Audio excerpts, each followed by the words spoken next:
Anime की starting में हमें एक हीरो की स्टोरी को बताया जाता है। वो हीरो बहुत ही पावरफुल था और सभी ह्यूमंस को प्रोटेक्ट करता था, लेकिन एक दिन हीरो को उन्हीं के लोगों ने धोखा दे दिया जिन पर वो सबसे ज्यादा ट्रस्ट करता था। पर हीरो के पास बहुत ही ज्यादा पावर थी और उसे देखकर सभी ह्यूमंस उससे डरने लगे। उसके बाद हीरो ह्यूमंस को प्रोटेक्ट करते करते लास्ट में मारा गया और फिर उसने गॉड से प्रे किया कि वो अगले जन्म में एक नॉर्मल लाइफ जीना चाहता है। इसके बाद सीन चेंज होता है और हम एनिमे के मेन कैरेक्टर एलन को देखते हैं, जो कि सोकर उठ रहा होता है। तभी उसका भाई एलन को उठाता है और उससे कहता है कि फादर तुम्हें बुला रहे हैं। उसके बाद एलन अपने छोटे भाई ब्रैड के साथ जाने लगता है। ब्रैड कहने लगता है कि तुम्हारी वजह से मुझे बहुत ही प्रॉब्लम हुई है, लेकिन आज तुम्हें फादर नहीं छोड़ने वाले। ये सोचकर ब्रैड बहुत ही ज्यादा खुश हो रहा होता है कि अब उसको अपने बड़े भाई एलन से छुटकारा मिल जाएगा। उसके बाद एलन अपने फादर के पास आता है और वो एलन से कहते हैं कि तुम्हें ड्यूकल हाउस में रहते हुए 15 साल हो गए, लेकिन तुम्हारा पावर लेवल अभी भी 1 है और तुम्हारे सभी स्टेटस भी नॉर्मल है। फिर वो कहते हैं कि सबसे बुरी बात तो ये है कि तुम्हारे पास किसी भी तरह की पावर भी नहीं है। इस दुनिया में गॉड ने सभी के अंदर कोई न कोई पावर दी है, लेकिन तुम्हारे पास वो भी नहीं है और इस बात को तुम जैसा बेवकूफ बहुत ही अच्छे से समझता है। जिस पर एलन बताता है कि उसको ये बात बहुत ही अच्छे से पता है। फिर वो एलन से कहते हैं कि तुम्हारी वजह से हमारी फैमिली की बहुत ही बेइज्जती हो रही है, क्योंकि तुम इस फैमिली के सबसे बड़े हायर हो पर तुम्हारे पास कोई भी पावर नहीं है। फिर एलन के फादर उससे कहते कि आज से तुम्हें ड्यूकल फैमिली से बाहर किया जा रहा है। उसके बाद एलन ड्यूकल हाउस से बाहर आ जाता है और सोचने लगता है कि उसने किसी ड्यूक के घर में जन्म लेने के बारे में नहीं सोचा था। फिर एलन कहता है कि अब वो पूरी तरीके से फ्री है, इसलिए अब वो जो चाहे वो कर सकता है। एलन सोचने लगता है कि उसकी पिछली लाइफ ज्यादा अच्छी नहीं थी और वो अपने इस लाइफ में शांति से रहेगा। उसके बाद एलन वेस्टफेल्ड टेरिटोरी से बाहर आ जाता है और जंगल में रिवर के पास बैठकर फिशिंग करने लगता है। एलन सोच रहा होता है कि शायद से इस दुनिया में कोई भी उससे नहीं डरेगा और वो नॉर्मल लाइफ जी सकेगा।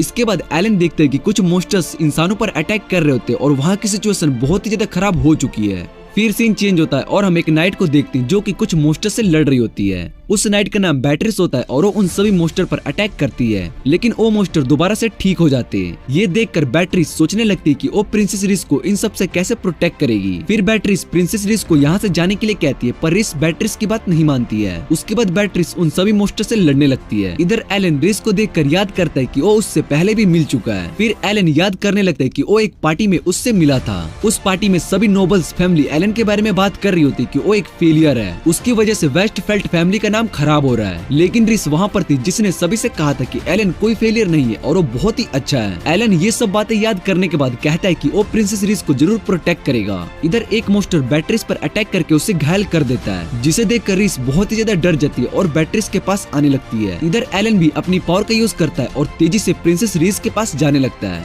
सभी मॉन्स्टर अब रिस पर अटैक करने के लिए जा रहे होते, तभी रिस एलन का नाम लेती है। तभी वहाँ पर एलन आ जाता है और उस मॉन्स्टर को पकड़ लेता है। रिस एलन को वहाँ पर देखकर हैरान हो जाती है और उससे पूछती है कि तुम यहाँ पर क्या कर रहे हो, जिस पर एलन बताता है कि वो बाद में इस बारे में बात करेंगे। और फिर एलन अपनी डिवाइन आइज का यूज करता है, जिससे कि उसको उन सभी मॉन्स्टर की सोर्स दिखाई देने लगता है। फिर एलन अपने 100 टेक्निक पावर का यूज करके उन सभी मॉन्स्टर को खत्म कर देता है। इधर बैटरिस रिस से माफी मांगने लगती कि वो उसको ठीक से प्रोटेक्ट नहीं कर पाई, जिसे सुनने के बाद रिस रोने लगती, लेकिन तभी एलन उसके पास आता है और बैटरिस को अपनी हीलिंग पावर से हील कर देता है। बैटरिस ये देखकर हैरान हो जाती कि उसकी चोट पूरी तरीके से ठीक हो गई है। ये देख रिस और बैटरिस दोनों एलन से इसके बारे में पूछते हैं। एलन सोचने लगता है कि वो अपने पास्ट लाइफ के बारे में इन्हें नहीं बता सकता कि वो अपने पिछले लाइफ में एक हीरो था, पर दोबारा से रीबॉर्न होने के बाद अभी भी उसके अंदर वही सेम पावर है। तभी बैटरिस बताती कि शायद से गॉड ने एलन को हीलिंग पावर मैजिक दिया होगा, जिसके बारे में किसी को भी नहीं पता होगा। फिर एलन बैटरिस की बात सुनने के बाद झूठ कह देता है कि ऐसा नहीं हुआ है। उसके बाद एलन रिस से पूछते है कि तुम यहाँ बॉर्डरलैंड्स पर क्या कर रही हो, क्योंकि रिस एक प्रिंसेस है और उसको रॉयल कैस्टल में होना चाहिए। फिर रिस बताते कि कुछ दिन पहले उसको कुछ इन्फॉर्मेशन मिली थी कि कंट्री को प्रोटेक्ट करने के लिए उसकी मदद की जरूरत है, जिसके बाद रिस बैटरिस के साथ कोलोम विलेज में जाने लगी, क्योंकि ये इन्फॉर्मेशन उसको वहीं से मिली थी। रिस एलन से पूछती है कि वो यहाँ पर क्या कर रहा है, जिस पर एलन रिस से कहते हैं कि हमें कैरेज में बैठकर इस बारे में बात करनी चाहिए। बैटरिस बताती है कि कैरेज पूरी तरीके से टूट चुका है और अब हम इसका यूज नहीं कर सकते,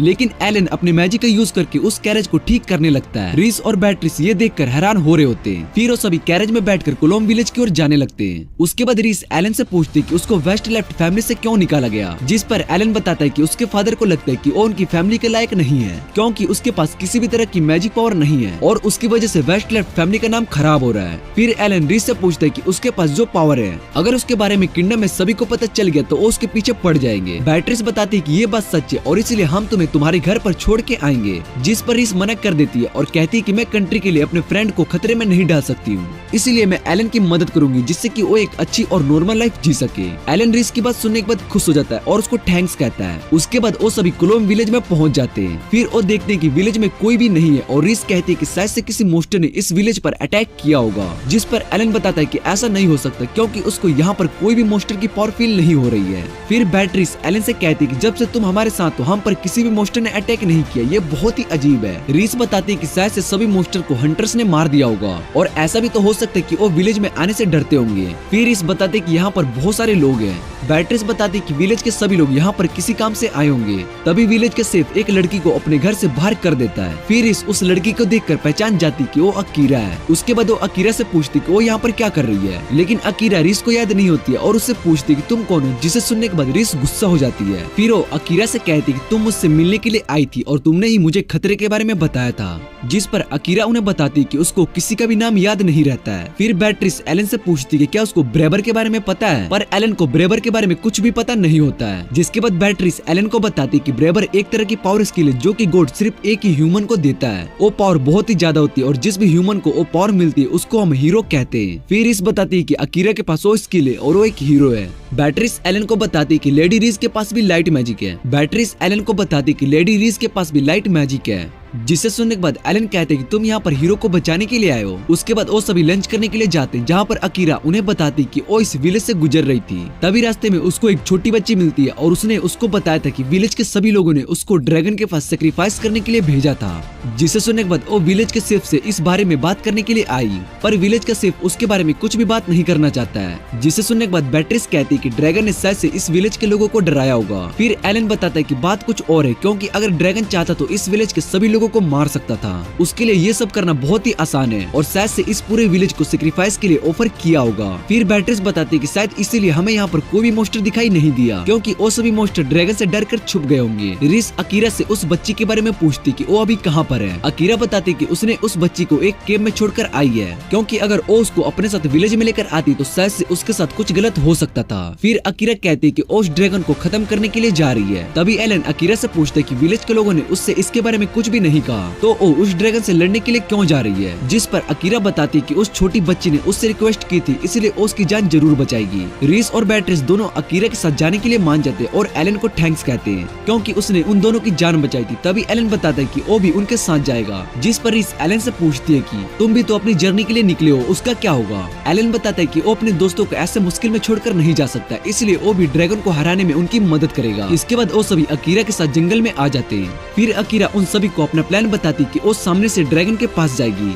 और बाकी सब साइड से ड्रैगन पर जाकर अटैक करेंगे। रीस अकीरा से पूछती कि तुम उस ड्रैगन के सामने उससे लड़ने के लिए जाओगी। जिस पर अकीरा रीस से कहती कि तुम्हें मेरे पावर पर शक है कि मैं ड्रैगन को नहीं हरा पाऊंगी। रीस बताती कि उसको उसकी पावर पर पूरा भरोसा है। इसके बाद एलन अकीरा से कहता है कि वो सामने वाले रास्ते से जा सकता है। जिस पर अकीरा बताती है कि तुम अगर सामने से ड्रैगन के पास जाओगे तो उसको ऐसा फील होगा कि एलन ने ड्रैगन को हराया है। एलन अकीरा से कहता है कि तुमने मेरे बारे में कुछ ज्यादा ही सोच लिया है। जिस पर अकीरा एलन से कहती है कि तुम कोई ऑर्डिनरी नहीं हो, मैं तुम्हारे साथ बैटल करना चाहती हूँ, पर अभी हमें ड्रैगन को हराना होगा और उसके बाद हम बैटल करेंगे। इधर रीस और बैटरीस दोनों अकीरा की बात सुने जा रही होती है। फिर अकीरा सामने वाले रास्ते से ड्रैगन के पास जाने लगती है। इधर एलन और सभी पीछे पहाड़ के रास्ते से ड्रैगन की ओर जाने लगते हैं। फिर एलन उन्हें बताता है कि ड्रैगन का उसकी फैमिली के साथ कुछ कनेक्शन होगा, क्योंकि वेस्टफेट को इस खतरनाक सिचुएशन के बारे में पता ही नहीं है, ऐसा हो ही नहीं सकता। एलन बताता है कि क्लोम विलेज शायद से सेक्रीफाइस करने के लिए बनाया गया है। बैटरीस एलन की बात सुनने के बाद कहती है कि वेस्टलेफ्ट ने जानबूझकर ये सब किया होगा, जिससे कि वो अपने कंट्री में शांति से रह सके। तभी उन्हें पहाड़ से आग निकलते हुए दिखाई देते, जिसे देखकर वो सभी हैरान हो जाते। इधर अकीरा उस ड्रैगन से फाइट कर रही होती है और उस पर अपने थंडर पावर से अटैक करती है, लेकिन उस ड्रैगन को कुछ भी नहीं होता है और वो ड्रैगन अकीरा का मजाक उड़ाने लगता है। जिसे सुनने के बाद अकीरा और भी ज्यादा गुस्सा हो जाती है और अपने थंडर पावर का यूज करने जा ही रही होती है। तभी ड्रैगन अकीरा से कहते हैं कि तुम इंसान बहुत ही बेवकूफ होते हो, और अकीरा उस छोटी बच्ची को वहाँ पर देखती है। उसके बाद वो ड्रैगन से पूछती है कि तुम आखिर चाहते क्या हो। जिस पर ड्रैगन अकीरा से कहते हैं कि मैं 100 साल से इस जगह पर हूँ, पर तुम इंसानों को लगता है कि वो मुझे बेवकूफ बना सकते हैं, लेकिन अगर मैं चाहूँ तो सभी इंसानों को मार कर खा सकता हूँ, लेकिन मुझे तुम सभी को डरते हुए देखना था, इसलिए मैंने उस छोटी बच्ची को छोड़ दिया। फिर ड्रैगन अकीरा से कहते हैं कि तुम मुझे मारना चाहती हो, पर ऐसा नहीं कर पाओगी। जिसे सुनने के बाद अकीरा बहुत ही ज्यादा गुस्सा हो जाती है और अपने सबसे स्ट्रॉन्ग थंडर अटैक से ड्रैगन पर अटैक करती है, लेकिन ड्रैगन पर उस अटैक का भी असर नहीं होता है, जिसे देखकर अकीरा हैरान हो जाती है। फिर ड्रैगन अकीरा को मारता है, जिससे कि वो जमीन पर जाकर गिर जाती है। है। उसके बाद ड्रैगन अकीरा को खत्म करने जा ही रहा होता है, तभी पीछे से एलन ड्रैगन के पंख को काट देता है। फिर रिस और बैट्रिस भी आ जाती है और एलन उन दोनों से उस बच्ची और अकीरा का ध्यान रखने के लिए कहता है। उसके बाद एलन उस ड्रैगन से लड़ने लगता है और उस पर अपनी पावर से अटैक करता है। इधर ड्रैगन को एलन के अटैक से चोट लग जाता है और वो एलन से पूछता है कि तुम्हारा अटैक मुझ पर कैसे काम कर रहा है। ड्रैगन एलन को बताता है कि वो रेड ड्रैगन किंग है और वो बहुत ही ज्यादा स्ट्रॉन्ग है। जिसे सुनने के बाद एलन अपनी डिवाइन आई से ड्रैगन के सोर्स को देखता है और सोचने लगता है कि ये ड्रैगन सच में स्ट्रॉन्ग है, लेकिन अकीरा के साथ लड़ने के बाद ये थोड़ा सा थक चुका है, इसलिए मैं इसको हरा सकता हूँ। फिर एलन उस ड्रैगन पर अटैक करने के लिए जाता है, लेकिन वो ड्रैगन वहाँ से भागकर सीधा रिस और बैट्रिस के पास आ जाता है, जिसे देखकर एलन वहीं पर रुक जाता है और ड्रैगन एलन से कहता है कि अगर तुमने मुझ पर अटैक करने की कोशिश की तो वो उसके सभी फ्रेंड्स को मार देगा। एलन ड्रैगन की बात सुनने के बाद कहता है कि तुम बहुत ही बेकार सी ट्रिक का यूज कर रहे हो, जिस पर ड्रैगन एलन से कहता है कि तुम्हें खुद पर प्राउड होना चाहिए कि तुम मेरे ओपोनेंट हो। फिर इस एलन को इशारा करती, जिसे देखकर एलन सीधा ड्रैगन की ओर आता है और उस पर अपनी सोर्ड से अटैक कर देता है। एलन की सोर्ड ड्रैगन के सोर्स वाली जगह पर लगती है। फिर एलन अपनी पावर का यूज करता है। एलन की पावर की वजह से आसमान में एक लाइट आ जाती है और पूरे आसमान को साफ कर देती है। इधर ड्रैगन को यकीन नहीं हो रहा होता कि उसको एक इंसान ने हरा दिया और वो ड्रैगन उसके बाद खत्म हो जाता है। पर इस अटैक की वजह से एलन की सोर्ड टूट गई होती है और वो बहुत ही ज्यादा थक चुका होता है। तभी रिस एलन के पास आती है और उससे पूछती है क्या वो ठीक है। एलन रिस को बताता है कि वो थोड़ा सा थक चुका है पर वो ठीक है, जिसे सुनने के बाद रिस खुश हो जाती है। इधर अकीरा को भी होश आ गया होता है और वो अपने पास उस छोटी बच्ची को देखती है।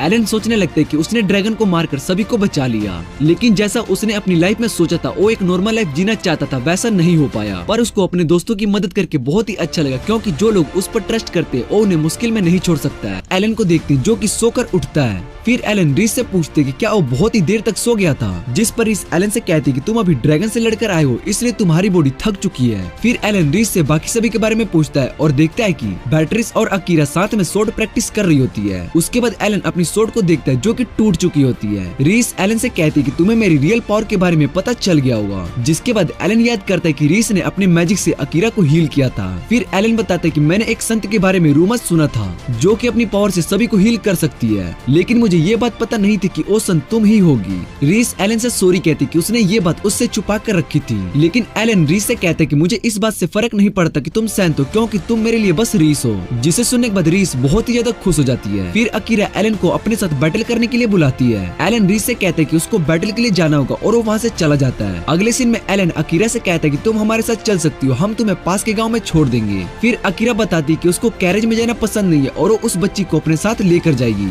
रिस अकीरा से पूछती है कि क्या वो उस बच्ची को अपने साथ रखने के लिए श्योर है। फिर अकीरा बताती है कि इस बच्ची की फैमिली भी नहीं है, इसलिए मैं इसको वापस से गांव में भी नहीं भेज सकती हूँ, वरना वो सभी इस बच्ची को दोबारा से सेक्रीफाइस करने के लिए ले जाएंगे, इसलिए मैंने इस बच्ची को अपने साथ रखने के लिए सोचा है। फिर अकीरा एलन से कहती है कि तुमने उस ड्रैगन को हराया और हम सभी को बचाया है, इसलिए मुझे लगता है कि मैं हीरो बनने के लायक नहीं हूँ और इस डिवाइन स्वॉर्ड के लिए वर्थी भी नहीं हूँ, जिस वजह से वो उस डिवाइन स्वॉर्ड को एलन को देने के लिए कहती है। पर एलन अकीरा को मना कर देता है और उससे कहता है कि तुमने ड्रैगन से पहले फाइट की थी, जिस वजह से मैं उस ड्रैगन को हरा पाया। ये सुनकर अकीरा खुश हो जाती है। फिर वो उस बच्ची के साथ वहाँ से चली जाती है। इधर हम एलन के फादर को देखते हैं, जिन्हें एक आदमी उस ड्रैगन की मौत के बारे में इंफॉर्मेशन देता है। एलन के फादर इस बात को सुनकर खुश नहीं होते हैं और कहते हैं कि हमने ये ट्रैप हीरो को मारने के लिए बनाया था, लेकिन उस सेंट और उसके साथियों की वजह से हमारा ये प्लान खराब हो गया। इधर ब्रैट भी गुस्सा हो गया होता है और कहता है कि काश हमने उन सभी को बहुत पहले ही मार दिया होता, जिससे कि वो सभी उस रेड ड्रैगन के पास नहीं पहुंच पाते।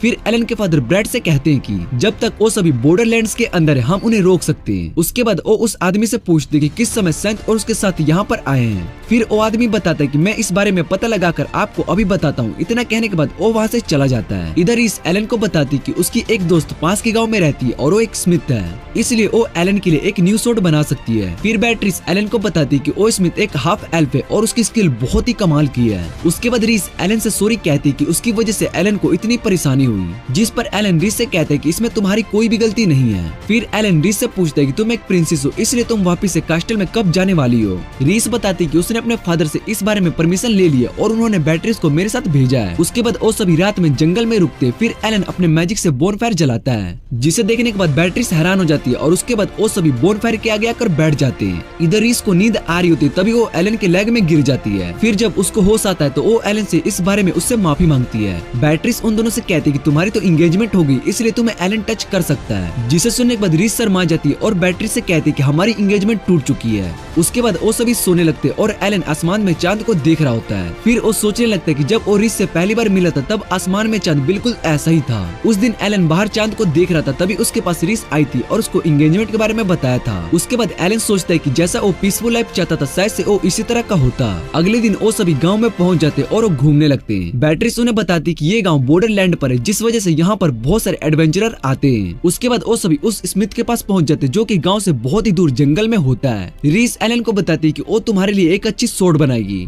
फिर बैट्रिस उन्हें बताती कि शायद से वो घर पर नहीं है। रीस सोचने लगती है कि वो बाहर किसी काम से गई होगी। तभी एलन उन दोनों से कहता है कि घर का डोर खुला है। फिर वो सभी घर के अंदर आते हैं, जहाँ पर एलन बहुत सारे वेपन्स को देखता है और कहता है कि ये वेपन मेरे सोड के लिए बहुत ही अच्छे हैं। इधर इस उस स्मिथ को देखकर डर जाती है क्योंकि वो नीचे जमीन पर बेहोश पड़ी होती है। उस स्मिथ का नाम नोएल होता है। फिर बैट्रिस नोएल के पास आकर उसको चेक करती है। बैट्रिस बताती है कि नोएल अभी सो रही है और ये इसके लिए नॉर्मल है। फिर इस नोएल को अपनी पावर से हील करने लगती है। बैट्रिस एलन को बताती है कि अगर नोएल ने एक बार सोड बनाना शुरू कर दिया तो उस काम को तब तक नहीं छोड़ती जब तक वो काम पूरा नहीं हो जाता। रीस बताती कि उसने बहुत बार नोएल को समझाया लेकिन नोएल उसकी बात नहीं सुनती है। तभी नोएल को होश आता है और वो रीस और बैट्रिस से एलन के बारे में पूछती है। बैट्रिस बताती कि एलन लेडी रीस का गार्ड है और वो अभी हमारे साथ जर्नी पर है। नोएल को पूरी बात समझ में आ जाती है और वो रीस से कहती कि मुझे इसके लिए एक सोड बनाना है, जिसे सुनने के बाद रीस नोएल से कहती कि तुम सिचुएशन को अच्छी तरह से समझ जाती हो। उसके बाद नोएल रीस से कहती कि वो एलन के लिए एक सोड बना सकती है, जिसे सुनने के बाद एलन रीस से पूछते कि क्या ये सच में तुम्हारी दोस्त है, जिस पर नोएल बताती कि वो रीस की दोस्त है पर इस टाइम उसको बहुत सारे सोड्स बनाने का ऑर्डर्स मिले हैं, जिस वजह से वो एलन के लिए सोड नहीं बना सकती है।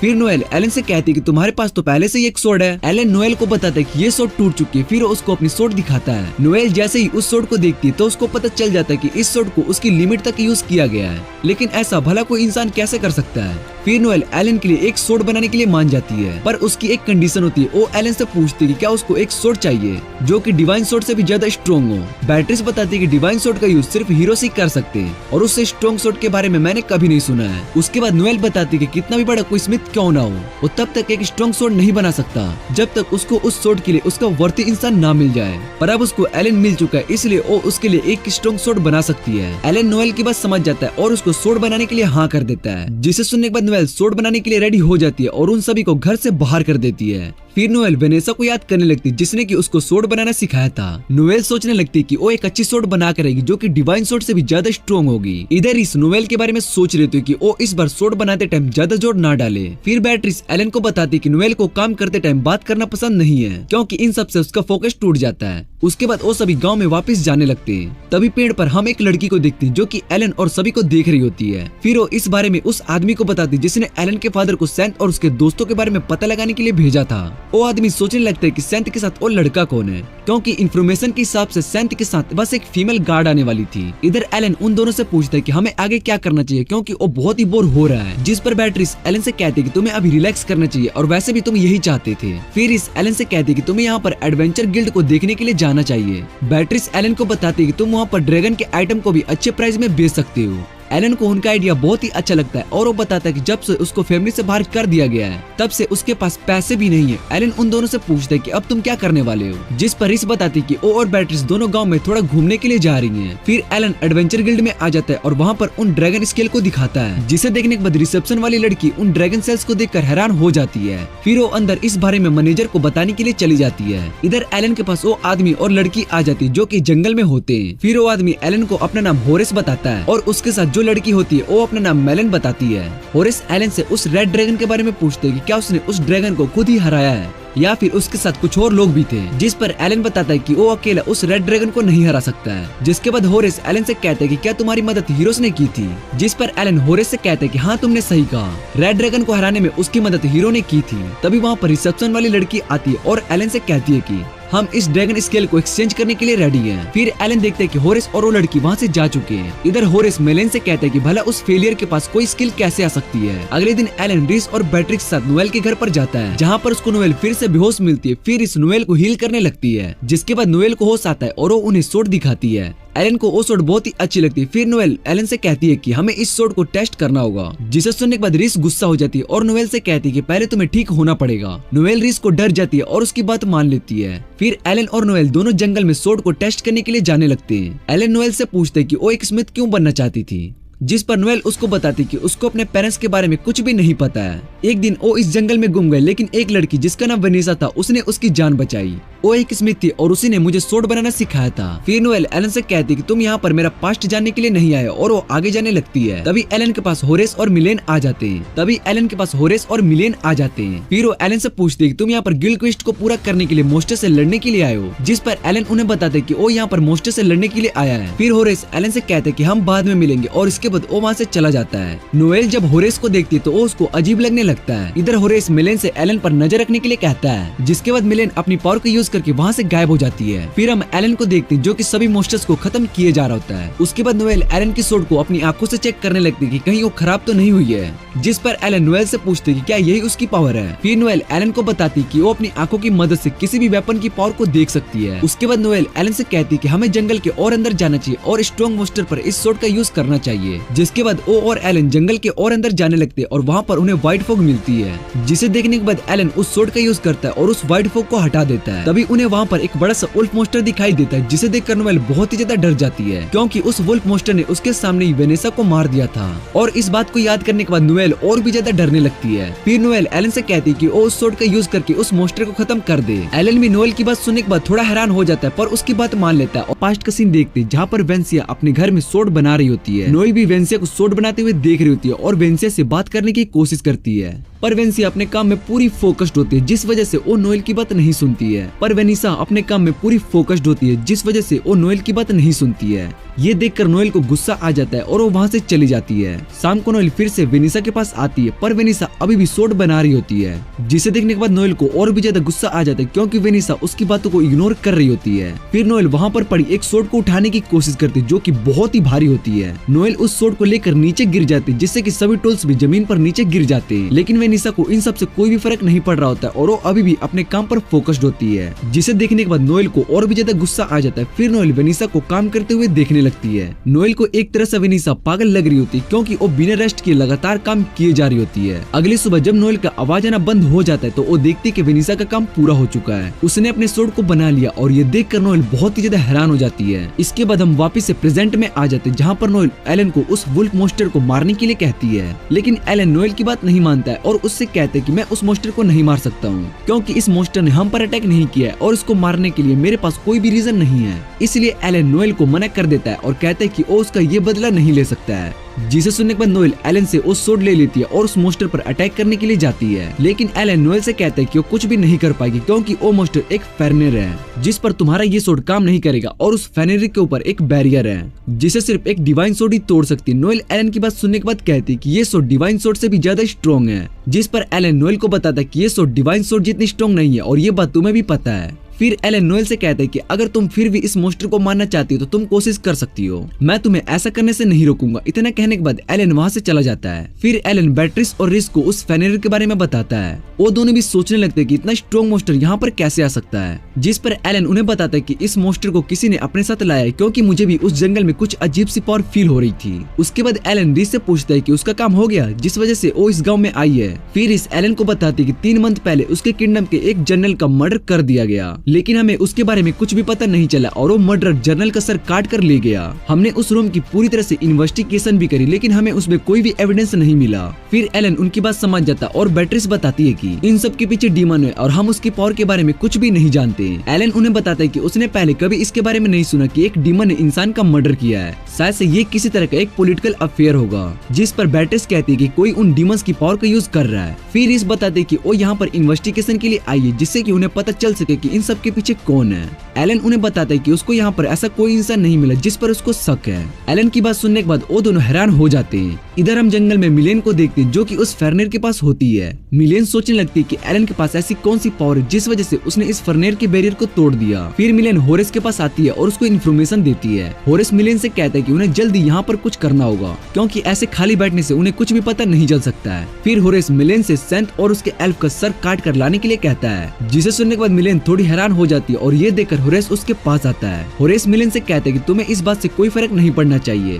तभी मिलेन के गर्दन पर एक तरह का कर्स चैन आ जाता है, जिसकी वजह से वो हिप्नोटाइज हो जाती है और होरेस की बात मान लेती है। फिर हम नोएल को देखते हैं, जो कि उस सोड को और भी ज्यादा स्ट्रॉन्ग बनाने की कोशिश कर रही होती है। एलन ने भी नोएल को उस सोड को इम्प्रूव करने के बारे में बता दिया था, जिसके बाद नोएल उस सोड को और भी ज्यादा स्ट्रॉन्ग बनाने लगती है, लेकिन बहुत ज्यादा काम करने की वजह से वो बेहोश हो जाती है। फिर नोएल उस इंसिडेंट को याद करने लगती है जब होरेस वहाँ पर उस फेनरिर के साथ आया था। वो वेनेसा को मारना चाहता था क्योंकि वेनेसा बहुत ही अच्छी सोर्ड सेंट है, जिस वजह से उन्हें इस बात का खतरा था कि उसका दुश्मन वेनेसा का यूज कर सकता है। इसलिए होरेस ने वेनेसा को मरवा दिया और जैसे ही फेनरिर नोएल की तरफ उसको मारने के लिए आ रहा था तभी वहाँ पर अकीरा आ जाती है और नोएल को बचा लेती है। अकीरा को देखकर होरेस समझ जाता है कि वो एक हीरो है और उसके डिवाइन सोर्ड की वजह से फेनरिर भी घायल हो जाता है, जिस कारण होरेस उस फेनरिर के साथ वहाँ से चला जाता है। इधर नोएल वेनेसा की डेड बॉडी के पास आती है और रोने लगती है। नोएल अकीरा से पूछती है कि वेनेसा की सोर्ड का उस मोस्टर पर असर क्यों नहीं हुआ, जिसके लिए वेनेसा ने रात भर मेहनत की। इसलिए नोएल ने एक सोर्ड सेंट बनने के बारे में सोचा। फिर अगली सुबह जब नोएल को होश आता है तो वो देखती है कि उसकी बॉडी पहले से बहुत ही ज्यादा लाइट फील कर रही होती है। नोएल बाहर आकर देखती है और सोचने लगती है कि इन सब के पीछे शायद से रीस होगी, लेकिन ये सब एलन ने किया था और नोएल के घर के पास ही था। नोएल दोबारा से उस सोर्ड पर अपना काम शुरू कर देती है और उसका काम पूरा भी हो जाता है। फिर नोएल रात में उस सोर्ड को लेकर वापस से जंगल में जाने लगती है। वो उस फेनरिर के पास आती है और उस पर अटैक करती है, लेकिन उस फेनरिर पर नोएल के अटैक का असर नहीं हो रहा होता है और वो जाग जाता है। तभी वहाँ पर होरेस आ जाता है और नोएल से कहता है कि मैं तुम्हें ही ढूंढ रहा था।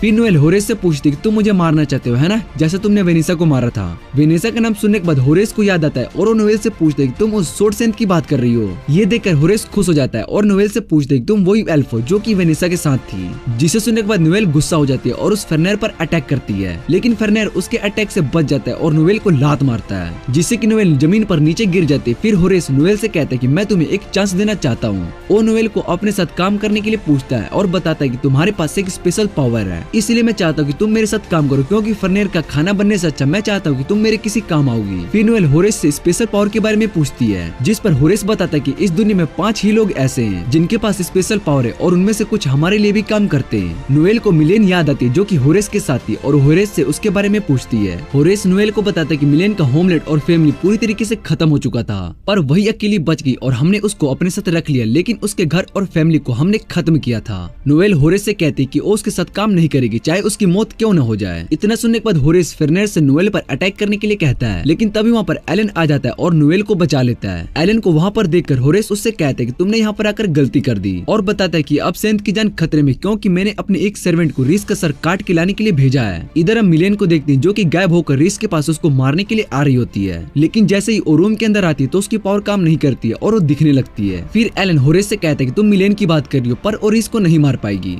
एलन बताता है कि उसने रीस के पास एक बैरियर बनाया जिससे कि मिलेन की पावर काम नहीं करेगी। ये सुनकर होरेस हैरान हो जाता है और एलन से इसके बारे में पूछता है। एलन होरेस को बताता है कि इस तरह का इंसिडेंट उसके पास्ट में बहुत बार आ चुका है, पर होरेस को एलन की बात पर यकीन नहीं हो रहा होता है। इधर मिलेन रीस पर अटैक करने लगती है, लेकिन बैट्रिस उसको बचा लेती है और मिलेन से फाइट करने लगती है। रीस मिलेन को कुछ अजीब लग रही होती है, जिस वजह से वो बैट्रिस को रुकने के लिए कहती है। बैट्रिस रीस की बात मान लेती है और इतने में मिलेन बैट्रिस पर अटैक करके उसको नीचे गिरा देती है। फिर मिलेन रीस को मारने के लिए उस पर अटैक करती है, पर वो रीस को नहीं मार पा रही होती है। ये देखकर रीस थोड़ी हैरान हो जाती है। तभी बैट्रिस मिलेन पर पीछे से अटैक करके उसको बेहोश कर देती है। इधर एलन को पता चल जाता है कि रीस अब सेव है। फिर वो होरेस से कहता है कि तुम्हारा प्लान फेल हो चुका है, जिसे सुनने के बाद होरेस एलन से कहता है कि तुम झूठ बोल रहे हो। फिर एलन होरेस से कहता है कि तुम जो समझना चाहते हो वो समझ सकते हो, मुझे इन सब से कोई फर्क नहीं पड़ता है। होरेस को एलन पर गुस्सा आने लगता है और वो फेनरिर को एलन पर अटैक करने के लिए कहता है, लेकिन एलन उस फेनरिर को एक ही अटैक में मार देता है और ये देखकर होरेस को यकीन नहीं हो रहा होता है कि उसका फेनरिर हार गया। फिर वो वहाँ से भाग जाता है और एलन नोएल को उठाकर वापस से रीस के पास जाने लगता है। इधर रीस भी उन दोनों का वेट कर रही होती है। फिर जैसे ही रीस उन दोनों को वहाँ पर देखती है तब वो एलन से पूछती है कि क्या नोएल ठीक है। एलन बताता है कि नोएल सो रही है। तभी नोएल उठ जाती है और एलन से पूछने लगती है कि वो उसके ऊपर क्यों बैठी है। फिर वो एलन को मानने लगती है कि बिना उसके परमिशन के एलन ने उसको क्यों उठाया। उसके बाद वो सभी मिलेन के पास आते जिसे उन्होंने पकड़ कर रखा होता है। एलन रीस से पूछता है कि हम इसका क्या करें, जिस पर रीस बताती है कि उसको मिलेन बुरी नहीं लगती है, इसलिए उन्हें मिलेन को छोड़ देना चाहिए। पर बैट्रिस इस बात को नहीं मानती है और रीस से कहती है कि इस लड़की ने आपको मारने की कोशिश की है, इसलिए हम इसको ऐसे नहीं छोड़ सकते। एलन सभी से कहता है कि हमें इसको वापस से घर भेज देना चाहिए जहाँ से ये आई है। फिर मिलेन बताती है कि उसका कोई भी नहीं है और वो अब अकेली है, जिसे सुनने के बाद नोएल अपना पास्ट याद करने लगती है जब वेनेसा ने उसको जंगल से बचाकर अपने घर लाई। फिर नोएल मिलेन के पास आती है और उसकी रस्सी को काट देती है। उसके बाद वो सभी से कहती है कि वो मिलेन को अपने साथ घर लेकर जाएगी, जिस पर बैट्रिस नोएल से कहती है कि अगर इसने दोबारा से रीस को मारने की कोशिश की तब हम क्या करेंगे। नोएल बताती कि वो मिलेन को ऐसा नहीं करने देगी और अगर उसने ऐसा करने की कोशिश की तो वो उसको सबक सिखाएगी। मिलेन नोएल की बात सुनने के बाद रोने लगती है और एलन को भी लगने लगता है कि यहाँ की प्रॉब्लम सोल्व हो गई है। फिर एलन वापस से जंगल में जाता है क्योंकि उसको वहाँ पर डीमन महसूस हो रहा होता है, जिसके बाद एलन अपनी सोर्ड से वहाँ पर अटैक करता है। इधर हम होरेस को देखते हैं जो कि उस गांव से बहुत ही दूर आ गया था। तभी वहाँ पर एक डीमन आ जाता है है और होरेस को मार देता है। फिर जैसे ही एलन वहाँ पर आता है तो उसको वहाँ पर होरेस की हेड दिखाई देती है, जिसे देखकर वो समझ जाते हैं कि उसको आने में थोड़ी देर हो गई। इसके बाद हम एलन के फादर को देखते हैं और वो डीमन एलन के फादर के पास आकर उन्हें बताता है कि उसका काम पूरा कर दिया। जिसके बाद ब्रीड डीमन से कहते हैं कि तुम सेंथ और उसके एल्फ को मारने में फेल हो गए हो, लेकिन तुमने बस एक जर्नल को ही मारा है और उसका सर काट लिया है, पर तुम अभी तक सेंथ को नहीं मार पाए। शायद से ये काम डीमंस के लिए बहुत ही मुश्किल है, इसलिए हमें इस डीमन पर ट्रस्ट नहीं करना चाहिए। डीमन को ब्रीड की बात सुनने के बाद गुस्सा आ जाता है और वो उन सभी से कहता है कि वो जल्दी सेंथ और उसके सभी दोस्तों को मार देगा। फिर अगली बारी आर्क डिसोप की होगी, जिस पर ब्रीड अपने फादर से कहता है कि आर्क डिसोप को वो हैंडल कर सकता है। फिर वो अपने फादर से रिक्वेस्ट करता है कि वो आर्क वाले मैटर को देखे। फिर वो अपने फादर से रिक्वेस्ट करता है कि वो आर्क डिसोप वाले मैटर को देखो। उसके फादर ब्रीड से पूछते कि क्या तुम ये काम कर लोगे, क्योंकि ये काम बहुत ही मुश्किल है। जिस पर ब्रीड बताता है कि वो अपने बड़े भाई की तरह कोई फेलियर नहीं है, इसलिए वो ये काम जरूर पूरा करेगा। हम रीस को देखते हैं जो कि अपने अंकल के साथ होती है, लेकिन तभी उन पर मॉन्स्टर अटैक कर देता है। फिर इसके अंकल कैरेज से बाहर आकर उस मॉन्स्टर से लड़ने के लिए चले जाते हैं। तभी एक मॉन्स्टर रीस पर अटैक करने लगता है, लेकिन उसके अंकल उस मॉन्स्टर से लड़ने लगते हैं, पर वो मॉन्स्टर बहुत ही स्ट्रॉन्ग होता है। फिर वो उस पर अटैक करता है, जिससे कि वो दोनों पहाड़ से सीधा नदी में गिरते हैं। इसके बाद हम देखते हैं कि एलन रीस और बैटरीज के साथ गांव में आया होता है, जहां पर सभी लोग फेस्टिवल की तैयारी कर रहे होते हैं। फिर एलन उन सभी से फेस्टिवल के बारे में पूछता है, जिस पर गांव के लोग उन्हें बताते कि इस फेस्टिवल में भूत बनकर लोग डांस करते हैं और बहुत ही एंजॉय करते हैं। ये सुनकर बैटरीज थोड़ा घबराने लगती है। फिर वो लोग उन्हें बताते हैं कि इस फेस्टिवल में सभी लोग भूत के कॉस्ट्यूम पहनकर डांस करते हैं। उसके बाद रीस उनसे सिल्वर आर्मर वाले नाइट के बारे में पूछते, क्योंकि उसको पता चला था कि एक नाइट इस गांव में है। फिर गांव के लोग बताते कि उन्होंने यहाँ पर किसी भी सिल्वर नाइट के बारे में नहीं सुना है। उसके बाद एलन नोएल की बात को याद करने लगता है। नोएल ने उन्हें बताया होता है कि उसके पास एक क्लाइंट आता है जो कि रॉयल फैमिली से बिलोंग करता था, लेकिन वो अपने रॉयल फैमिली से बहुत ही नफरत करता था, इसलिए वो उनसे बदला लेना चाहता था, जिस वजह से वो एक भूत बन गया। और ये सुनकर बैटरीज बहुत ही ज्यादा डर जाती है। फिर नोएल और मिलन बैटरीज का मजाक उड़ाने लगते कि उसको भूत से डर लगता है। नोएल की बात सुनने के बाद रीस डिसाइड करती कि वो उस गांव में जाके इस बारे में पता लगाएगी। एलन रीस से कहता है कि इस गांव के बाहर एक ग्रेवयार्ड है, इसलिए हमें वहाँ पर जाकर देखना चाहिए। फिर वो सभी ग्रेवयार्ड में आ जाते और उन्हें वहाँ पर कुछ भी अजीब नहीं लग रहा होता है, लेकिन तभी वहाँ पर गांव का एक आदमी आ जाता है और उन सभी को गांव के चीफ के घर पर लेकर जाता है। उसके बाद वो आदमी वापिस से गाँव में चला जाता है, क्योंकि उसको फेस्टिवल के काम करने थे। इधर गांव के चीफ को भी उस सिल्वर आर्मर वाले नाइट के बारे में कुछ भी नहीं पता था, जिस वजह से वो उन सभी को कोई भी इन्फॉर्मेशन नहीं दे पाते। फिर चीफ उन सभी से कहते कि तुम इस गांव में आ चुके हो, इसलिए तुम्हें इस फेस्टिवल को देखकर जाना चाहिए। एलन और सभी चीफ की बात मान लेते और उनके घर में ही रेस्ट करने के लिए रुक जाते हैं। फिर इस रात को सोते हुए अपना पास्ट याद करने लगती है, जहाँ वो कास्टल के गार्डन में होती है और उससे मिलने के लिए उसके अंकल आए होते हैं, जिसे देखकर रीस बहुत ही ज्यादा खुश हो जाती है और उन्हें फादर कहने लगती है। फिर उसके अंकल उसको समझाते हैं कि वो उसके फादर नहीं है, जिस पर रीस उनसे कहते हैं कि आप मुझे मेरे फादर की तरह ट्रीट करते हो, इसलिए आप ही मेरे फादर हो। उसके बाद रीस के अंकल उससे कहते हैं कि तुम्हें दूसरों पर भरोसा करने की जरूरत है, क्योंकि फ्यूचर में तुम्हें किसी और की जरूरत भी पड़ सकती है, इसलिए तुम्हें उन सब पर ट्रस्ट करना आना चाहिए। इसके बाद रीस उठ जाती है और विंडो के पास आकर बाहर देखने लगती है। तभी उसको बाहर उसके अंकल दिखाई देते। फिर इस उनके पीछे पीछे जंगल में जाने लगती है। तभी जमीन के नीचे से बहुत सारे ज़ॉम्बीज़ बाहर निकलते और उन्हें देखकर रीस बहुत ही ज्यादा डर जाती है। फिर जैसे ही रीस को होश आता है तो वो देखती कि वो एक सपना है। इधर रीस के रूम में एलन भी उसको देखने के लिए आया होता है। रीस एलन को देखकर उसको हग कर लेती है और एलन भी समझ जाता है कि अभी रीस ने शायद से कोई बुरा सपना देखा होगा। अगले दिन शाम को गांव के सभी लोग डीमन कॉस्ट्यूम पहनकर फेस्टिवल के लिए आने लगते हैं। उसके बाद वो सभी बोनफायर के आगे डांस करने लगते हैं। एलन बाकी सभी के साथ वहाँ पर वो फेस्टिवल देखने के लिए आया होता है। फिर बैट्रिस उनसे कहती है कि इस तरह डीमन बनकर डांस करना किंगडम के लिए सही नहीं है, जिस पर एलन बैट्रिस से कहता है कि तुम्हें इन सब को रोकना चाहिए अगर तुम्हें ऐसा लगता है तो। फिर एलन अपने स्प्रिट आई से चेक करता है और सोचने लगता है कि अभी तो यहाँ पर कुछ भी नहीं हुआ है, लेकिन उसको अंदर से कुछ अजीब फीलिंग आ रही होती है। तभी वो आदमी उसके पास फिर से आ जाता है जो कि उन्हें ग्रेवयार्ड में मिला होता है। वो उन सभी को डांस करने के लिए कहता है, जिस पर रिस बताती है कि वो यहीं पर रहकर इस फेस्टिवल को देखेगी, इसलिए वो एलन और बैट्रिस को एंजॉय करने के लिए कहती है। फिर एलन और बैट्रिस दोनों बोनफायर के पास जाने लगते हैं। इधर इसको तभी अपने पीछे उसके अंकल दिखाई देने लगते हैं। फिर इस उनके पीछे जाने लगती है। फिर वो दोनों जंगल में पहुंच जाते हैं और रिस अपने अंकल से पूछने लगती है कि वो इतने दिनों से कहाँ थे, क्योंकि जब सभी नाइट्स उन्हें वहाँ पर ढूंढने के लिए गए थे तो वो वहाँ पर नहीं थे। लेकिन रिस को इस बात पर यकीन था कि उसके अंकल अभी भी ठीक होंगे। फिर उसके अंकल बताते हैं कि मैं छुप गया था और रॉयल फैमिली से बदला लेने की कोशिश करने लगा, जिसे सुनने के बाद रिस हैरान हो जाती है। फिर वो अपने अंकल से इस बारे में पूछने लगती है, जिस पर उसके अंकल रिस को बताते कि मेरा बड़ा भाई जो कि तुम्हारा फादर है वो तुम्हें मारना चाहता है, क्योंकि वो उन सभी लोगों को मारना चाहता है जिन्हें गॉड ने स्पेशल पावर दी है, क्योंकि उन्हें लगता है कि वो इस दुनिया के लिए और उनके किंगडम के लिए सबसे बड़ा खतरा है। फिर उसके अंकल रिस से कहते हैं कि तुम मेरे साथ अपने फादर से बदला लेने के लिए मेरे साथ चल सकती हो, लेकिन रिस इस बात पर मना कर देती है और फिर वो अंकल से कहती है कि आपने मुझे ये बात बताई है कि हमें दूसरों पर ट्रस्ट करना चाहिए, इसलिए हम इस मैटर को बात करके भी सॉल्व कर सकते हैं। जिस पर इसके अंकल गुस्सा हो जाते हैं और उनको मारने के लिए उस पर अटैक करने लगते हैं। तभी वहाँ पर एलन आ जाता है और उन्हें रोक देता है। एलन को देखने के बाद रिस के अंकल उसको पहचान लेते हैं और उसको फेलियर कहते हैं। जिसके बाद एलन और रिस के अंकल के बीच में आपस में फाइट होने लगती है और एलन उन पर लगे मैजिक स्पेल को हटा देता है। जिसके बाद उसके अंकल ठीक हो जाते हैं। फिर और रिस से कहते हैं कि अभी जो मैंने बातें कही थी वो सच नहीं है, क्योंकि किसी ने उस पर अपने मैजिक स्पेल का यूज किया था और वो उस डीमन के कंट्रोल में थे।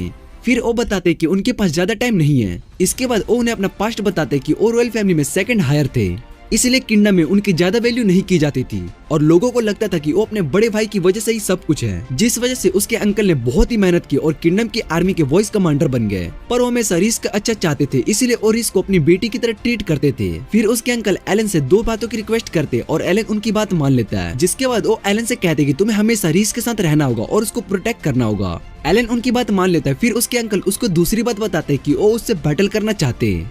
एलन इसके लिए भी मान जाता है। फिर रिस इससे इसका रीजन पूछती है, जिस पर एलन बताता है कि तुम्हारे अंकल ये देखना चाहते हैं कि मैं तुम्हें प्रोटेक्ट करने के लायक हूँ या नहीं। इसके बाद वो उनसे फाइट करने लगता है और बारिश शुरू हो जाती है। फिर हम देखते हैं कि रिस के अंकल नीचे जमीन पर पड़े होते हैं और आखिरी सांसें ले रहे होते हैं और इससे कहते हैं कि तुम्हें अपना ध्यान रखना होगा और इसके लिए उसको बुरा मानने की कोई जरूरत नहीं है। फिर और इससे कहते हैं कि तुम एक अच्छी लड़की हो, इसलिए मैं तुम्हें अपनी बेटी की तरह मानता हूँ।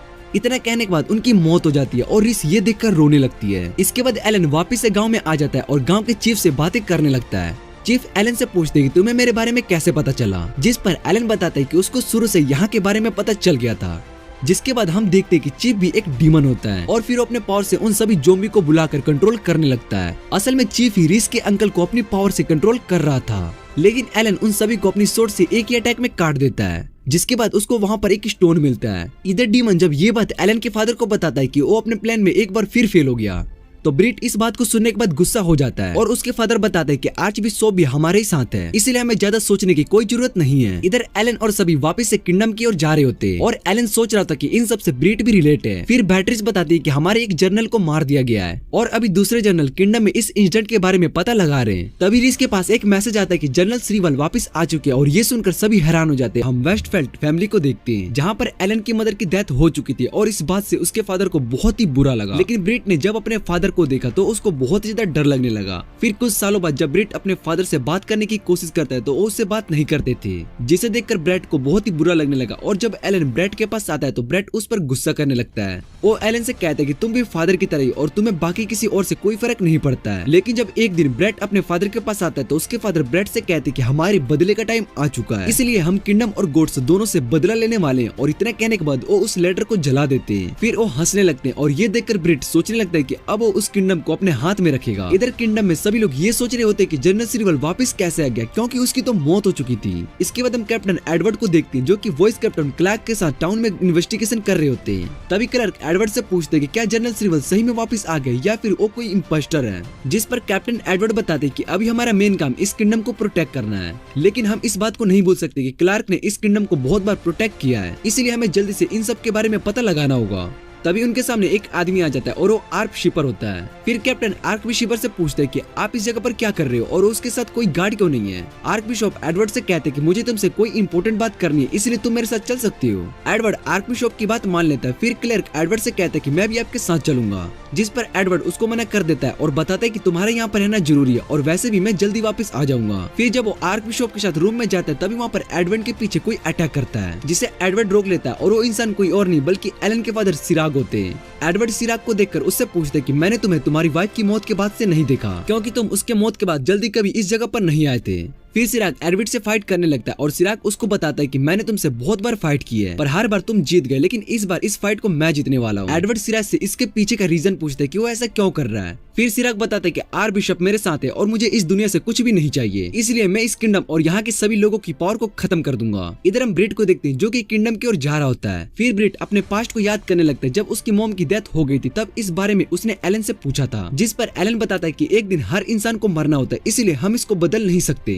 उसके बाद जब ब्रैट ने एलन से फेलियर के बारे में पूछा था तब एलन ने बताया था कि फेलियर वो होता है जिसके पास किसी भी तरह की पावर नहीं होती है, लेकिन उसको फेलियर कहना गलत है क्योंकि ऐसे लोग बहुत होते हैं जिनके पास पावर नहीं होती है और बाकी सबसे अलग होते हैं। फिर ब्रैट एलन से कहता है कि तुम मुझसे झूठ कह रहे हो क्योंकि फादर ने उसको एक फेलियर कहा था। कुछ सालों बाद जब ब्रैट ने अपनी पावर को एक्टिव कर लिया था तब उसके फादर उससे बहुत ही खुश हुए, लेकिन उन्होंने एलन को फेलियर बताया जिसके पास कोई भी पावर नहीं है। ये सुनकर ब्रैट को बहुत ही बुरा लगा और उसने जब एलन से इस बारे में पूछा था तब एलन ब्रैट को बताता है कि मुझे इन सब से कोई फर्क नहीं पड़ता और इस बात पर ब्रैट को गुस्सा आ गया। फिर वो एलन से कहता है कि तुम हमेशा से ही ऐसे हो, तुम्हें बाकी किसी की बातों से कोई फर्क नहीं पड़ता है। जिसके बाद एलन ब्रैट से कहता है कि तुमने अपनी पावर को अचीव कर लिया पर तुम लाइफ में ऐसा डिसीजन लेना जिससे कि तुम अपनी पावर का गलत यूज करना पड़ जाए क्योंकि तुम इससे एक गलत इंसान बन सकते हो। तभी ब्रैट सोचने लगता है कि वो इन सब बातों को याद क्यों कर रहा है। फिर उसके पास एक डीमन आता है और ब्रैट से कहता है कि हम जल्दी से किंगडम में पहुंचने वाले हैं, लेकिन हमारे लिए सबसे बड़ी मुश्किल कैप्टन एडवर्ड है जो कि अपनी पावर की मदद से किसी की भी पावर को खत्म कर सकता है, जिस वजह से उसने बैटलफील्ड में बहुत सारे मॉन्स्टर को खत्म किया और किंगडम को प्रोटेक्ट किया। फिर ब्रैट बताता है कि कैप्टन एडवर्ड से लड़ने के लिए मेरे फादर गए और उन्हें कुछ भी होता है तो मैं अपनी पावर का यूज करके उन सभी को खत्म कर दूंगा। ब्रैट के पास जो पावर होती है उसकी मदद से वो किसी की भी पावर को ऑब्जर्व करके यूज कर सकता है। फिर एक और डीमन वहाँ पर आ जाता है और उन्हें बताता है कि हीरो यहाँ पर पहुंच चुका है, इसलिए हमें सबसे पहले उसको रोकना होगा। फिर वो डीमन ब्रैट से कहता है कि मेरे से इस बार कोई गलती नहीं होगी और हमारा प्लान सक्सेसफुल होगा, वरना मैं किसी को भी नहीं छोड़ने वाला हूँ। इधर हीरो अकीरा सारा के साथ किंगडम में आ गई होते, फिर उन सभी को डीमन घेर लेते हैं। जिसके बाद वो अकीरा से कहता है कि अगर तुम अकेले यहाँ पर होते तो हम तुम्हें नहीं हरा पाते, लेकिन तुम्हारे साथ यहाँ पर एक बच्ची भी है। उसके बाद वो अपने मैजिक से उस बच्ची पर अटैक करते हैं जिससे कि सारा के सर में दर्द होने लगता है। फिर डीमन अकीरा से कहते हैं कि तुम्हें खुद डिसाइड करना होगा कि तुम यहाँ से भागना चाहती हो या फिर इस बच्चे के साथ यहीं पर खत्म होना चाहती हो। जिसे सुनने के बाद सारा अकीरा को यहाँ से भागने के लिए कहती है। ये सुनकर अकीरा हैरान हो जाती है और सारा से कहती है कि वो उसको छोड़कर नहीं जाने वाली है। फिर वो सभी डीमन उन पर अटैक करने के लिए जा रहे होते हैं। इधर हम क्लर्क को देखते हैं जो कि कुछ गार्ड के साथ कैप्टन एडवर्ड को ढूंढने के लिए जा रहा होता है। फिर गार्ड क्लर्क से पूछता है कि कैप्टन स्ट्रॉन्ग है, इसलिए हमें उनके बारे में ज्यादा परेशान होने की कोई जरूरत नहीं है। तभी उनके आगे एक डीमन आ जाता है और क्लर्क उसे देखकर समझ जाते हैं कि वो बहुत ही स्ट्रॉन्ग है, इसलिए हम में से इसे कोई भी नहीं हरा सकता है।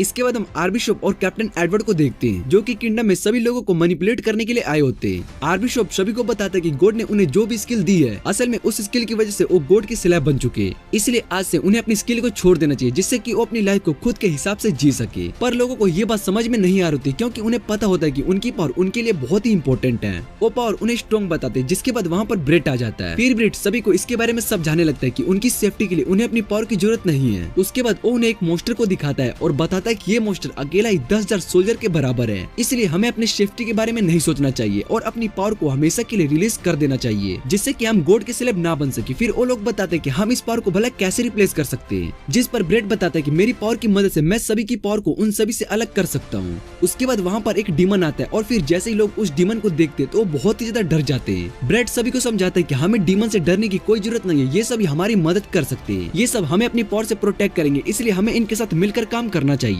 इधर हम क्लर्क को देखते हैं जिस पर वो डीमन अटैक करने लगता है और सभी नाइट्स को खत्म कर देता है। तभी वहाँ पर बैटरीज आ जाती है और दूसरी तरफ जब सिराग कैप्टन एडवर्ड को हरा रहा होता है तब कैप्टन एडवर्ड को यकीन नहीं हो रहा होता कि उसकी पावर सिराग पर असर नहीं हो रही होती है।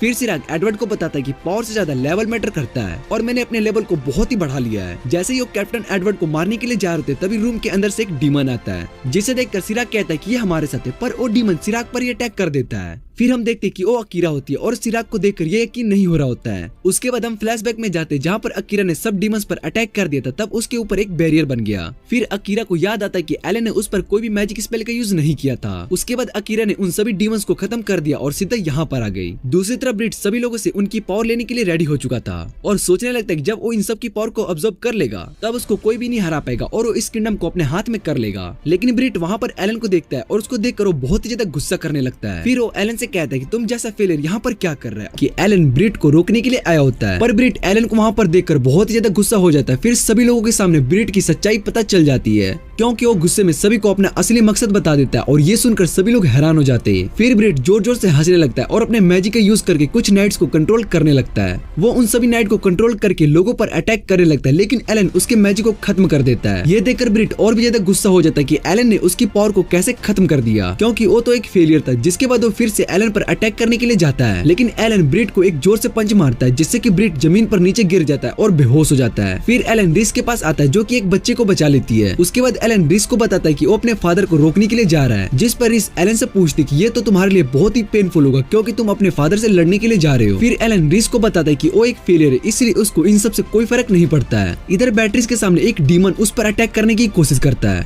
लेकिन तभी वहाँ पर मेलन आ जाती है और मेलन को वहाँ पर देखकर डीमन भी समझ जाता है कि ये वही लड़की है जिसे हॉर्स ने अपना स्लेव बनाया था। उसके बाद मेलन और बैटरीज उस डीमन को खत्म कर देते हैं, जिसके बाद वहाँ पर क्लर्क आता है और बैटरीज को उसकी हेल्प करने के लिए थैंक्स कहता है। फिर बैटरीज भी सभी नाइट और क्लर्क से कहती है कि हमें ये किंगडम को प्रोटेक्ट करना होगा। तभी वहाँ पर नोएल आ जाती है और वो अपने साथ बहुत सारे वेपन्स लेकर आई होती है। दूसरी तरफ अकीरा और एडवर्ड दोनों सिराक से लड़ रहे होते हैं। सिराक के पास डीमन की पावर को देखकर एडवर्ड सिराक से पूछता है कि तुम डीमन का साथ क्यों दे रहे हो, जिस पर सिराक एडवर्ड को बताता है कि मैं गॉड और इस किंगडम से अपना बदला लेने के लिए आया हूँ। एडवर्ड सिराक को समझाता है कि अगर मारियल यहाँ पर होती तो वो ये सब नहीं चाहती। फिर सिराक एडवर्ड को बताता है कि उसने मारियल की डेथ को रोकने की बहुत कोशिश की पर वो ऐसा नहीं कर पाया, जिस वजह से उसने उस समय अपनी सारी उम्मीद खो दी, इसलिए वो उस बात को कभी भूल नहीं पाया क्योंकि मारियल के साथ बहुत ही गलत हुआ था। फिर सिराक बताता है कि मारियल को गॉड गिफ्ट मिला था कि वो एक सीक्रेट मदर है, इसलिए वो जिस बच्चे को जन्म देगी वो एक हीरो बनेगा, लेकिन जिस बच्चे को मारियल ने जन्म दिया था वो एक फेलियर था। फिर उसके बाद मारियल की मौत हो गई और इन सब के पीछे गॉड की ही गलती है, क्योंकि अगर उसने उसके डेथ को लिखा था तो इस दुनिया को भी गायब हो जाना चाहिए, इसलिए मैं मारियल की मौत का बदला उन सब से लेकर आऊंगा। इतना कहने के बाद सिराक की बॉडी में से बहुत ही सारी पावर बाहर आने लगती है। अकीरा सिराक से कहती है कि तुम किसी अपने इंपोर्टेंट के चले जाने के बाद अपना दर्द नहीं सह पा रहे हो, इसलिए ये सब कह रहे हो, जिसे सुनने के बाद सिराक और भी ज्यादा गुस्सा हो जाता है। फिर वो अपनी पावर का यूज करके अकीरा पर अटैक करता है, लेकिन अकीरा उसको अटैक को ब्लॉक कर लेती है, पर वो अटैक बहुत ज्यादा स्ट्रॉन्ग होता है, जिस वजह से अकीरा दीवार में जाकर टकराती है। एडवर्ड को सिराक के अंदर से बहुत ही खतरनाक पावर फील हो रही होती है, जिस वजह से वो उसको रुकने के लिए कहता है, पर सिराक एडवर्ड पर भी अपनी पावर से अटैक करता है, जिससे कि डार्क एनर्जी एडवर्ड को घेर लेती है और फिर एडवर्ड को उस एनर्जी के अंदर सिराक की सैडनेस फील हो रही होती है, जिसके बाद वो सिराक के पास जाने लगता है और उससे माफी मांगता है। ये सुनकर सिराक भी नॉर्मल हो जाता है, पर तभी सिराक अपनी सोर्ड से एडवर्ड पर अटैक कर देता है, जिसके बाद एडवर्ड की वहीं पर मौत हो जाती है। फिर सिराक अकीरा को मारने के लिए उस पर अटैक करता है, पर तभी वहाँ पर एलन आकर अकीरा को बचा लेता है। एलन को वहाँ पर देखकर सिराक और भी ज्यादा गुस्सा हो जाता है और उससे कहता है कि तुम्हें यहाँ से चले जाना चाहिए, पर एलन उसकी बात नहीं मानता है और सिराक गुस्से में एलन पर अटैक कर देता है, लेकिन एलन उस अटैक को ब्लॉक करके खत्म कर देता है और ये देखकर सिराक को यकीन नहीं हो रहा होता कि उसकी पावर का असर एलन पर क्यों नहीं हुआ। फिर वो एलन से पूछने लगता है कि तुम कौन हो, जिस पर एलन बताता है कि मैं एक फेलियर हूँ, जैसा आपने मुझे बताया था, पर मैं फेलियर होने के बाद भी मैं उन लोगों को नहीं छोड़ सकता हूँ जो मेरे साथ है, इसलिए मैं उन सभी की मदद करने के लिए यहाँ पर आया हूँ, और अगर मोम यहाँ पर होती तो वो भी ऐसा ही चाहती। ये सुनने के बाद सिराक और भी ज्यादा गुस्सा हो जाता है और एलन से कहता है कि तुम अपनी मोम के बारे में कुछ नहीं बोल सकते हो। फिर वो डार्क पावर से एलन पर अटैक करता है, जिससे कि एलन भी उनकी डार्क पावर के अंदर चला जाता है। उसके बाद एलन को भी अपने फादर की सभी यादें दिखाई देने लगती है, वो बहुत ही सैड मेमोरीज होती है। ये देखकर एलन को भी फील होने लगता है कि उसके फादर एक सेंसिटिव इंसान थे, पर एलन को ये बात कभी पता ही नहीं चली, क्योंकि एलन ने कभी अपने फादर को जानने की कोशिश नहीं की और उनकी फीलिंग को भी नहीं समझा, जिस वजह से एलन को भी कभी दर्द फील नहीं होता था, चाहे उसका कोई इंपॉर्टेंट ही क्यों न मर जाए। पर एलन इस बात के बारे में नहीं सोचता था, लेकिन अब एलन के पास ऐसे लोग जिनके बारे में वो सोचता है कि वो सभी उसके लिए बहुत ही इंपॉर्टेंट है, जिस वजह से एलन उन सभी को बचा कर रखेगा। फिर एलन अपनी पावर का यूज करके सिराक पर अटैक करता है और उनकी डार्क पावर से बाहर आ जाता है। इधर सिराक को भी और भी ज्यादा गुस्सा आ जाता है और उनकी पावर आउट ऑफ कंट्रोल होने लगती है, जिस वजह से पूरे किंगडम में डार्कनेस फैलने लगती है और इस किंगडम के सभी लोगों में डर फैलने लगता है। पर इस उन सभी को समझाती है कि डरने की कोई जरूरत नहीं है, ये सब जल्द ही ठीक हो जाएगा। इधर एलन भी अपनी पावर का यूज करके अपने फादर पर अटैक करता है। उसके बाद एलन उस डार्क पावर के सोर्स के पास पहुंचता है और वो अपने फादर से माफी मांगने लगता है कि वो उन्हें कभी भी नहीं समझ पाया। फिर एलन अपनी सोर्स से उस सोर्स पर अटैक करता है, जिससे कि वो सोर्स खत्म हो जाता है। उसके बाद सिराक के पास एक बटरफ्लाई आती है और सिराक की बॉडी हमेशा के लिए गायब हो जाती है। इधर किंगडम से भी सारी डार्क एनर्जी गायब होने लगती है। उसके बाद हम एलन को देखते हैं जो कि किंग से मिलने के लिए आया होता है। किंग एलन को उसकी मदद करने के लिए थैंक्स कहते हैं। फिर किंग एलन से पूछते कि उसको इस बहादुरी के लिए क्या चाहिए, उसको कुछ भी देने के लिए रेडी है। इसीलिए किंग एलन को वेस्टलैंड का ड्यूक बनने का ऑफर देते हैं, पर एलन इस ऑफर को मना कर देता है। फिर जब किंग से एलन इस बारे में पूछते कि उसने ये ऑफर रिजेक्ट क्यों किया, जिस पर किंग बताते कि मैंने एलन के बारे में बहुत ही सुना है कि वो मेरी बेटी को बहुत पसंद करता है, लेकिन एलन ने इस किंगडम के साथ साथ मेरी सबसे कीमती चीज को भी बचाया, इसलिए मैं उसका एहसान कभी भी नहीं भूलने वाला हूँ।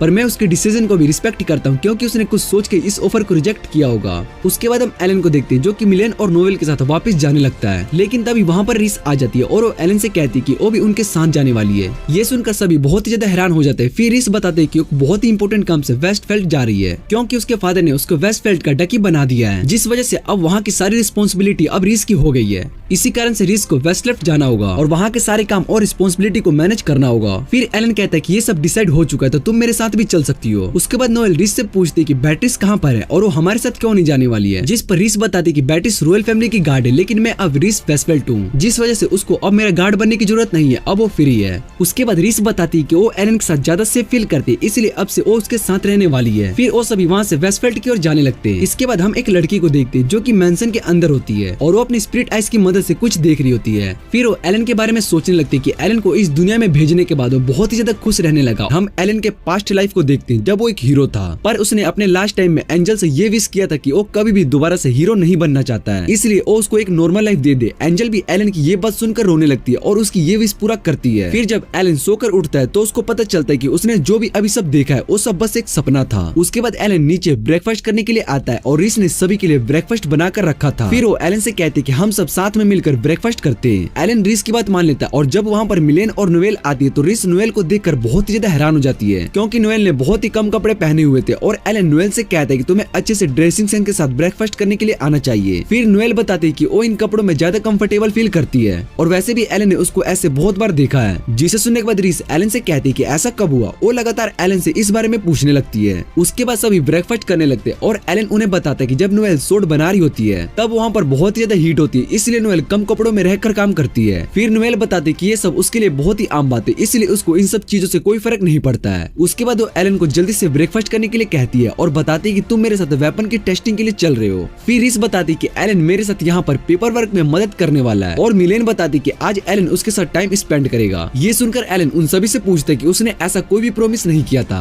तभी बाहर गिल्ड से एक लड़की उसके पास आती है और एलन से कहती है कि तुम बहुत दिनों से गिल्ड में नहीं आए हो, इसलिए तुम्हारे बहुत से काम पेंडिंग में है जिन्हें तुम कर सकते हो और तुम्हें मेरे साथ चलना होगा। फिर वो एलन को अपने साथ लेकर जाने लगती है। फिर नोएल उससे कहती है कि एलन हमारे साथ जाने वाला है, जिस पर वो लड़की कहती है कि ये तुम्हारी प्रॉब्लम है और अभी एलन मेरे साथ चल रहा है। उसके बाद वो सभी मिलकर एलन को खींचने लगते हैं। फिर जब एलन सभी काम को खत्म करने के बाद गार्डन में रेस्ट करने लगता है तभी उसको एहसास होता है कि उसने हमेशा से एक ऐसी लाइफ के बारे में सोचा था। उसके बाद एलन अंदर सभी से कहता है कि वो दूसरे एम्पायर में घूमने के लिए जा रहा है। रीस एलन से इस बारे में पूछती है कि वो दूसरे एम्पायर में क्यों जा रहा है। फिर एलन बताता है कि अगर मुझे वहाँ पर कोई अच्छी जगह मिल गई तो मैं हमेशा के लिए वहीं पर सेटल हो जाऊंगा। उसके बाद नोएल बताती है कि तुम विक्टोरिया एम्पायर जा रहे हो, इसलिए मैं भी तुम्हारे साथ चलूंगी क्योंकि उस एम्पायर में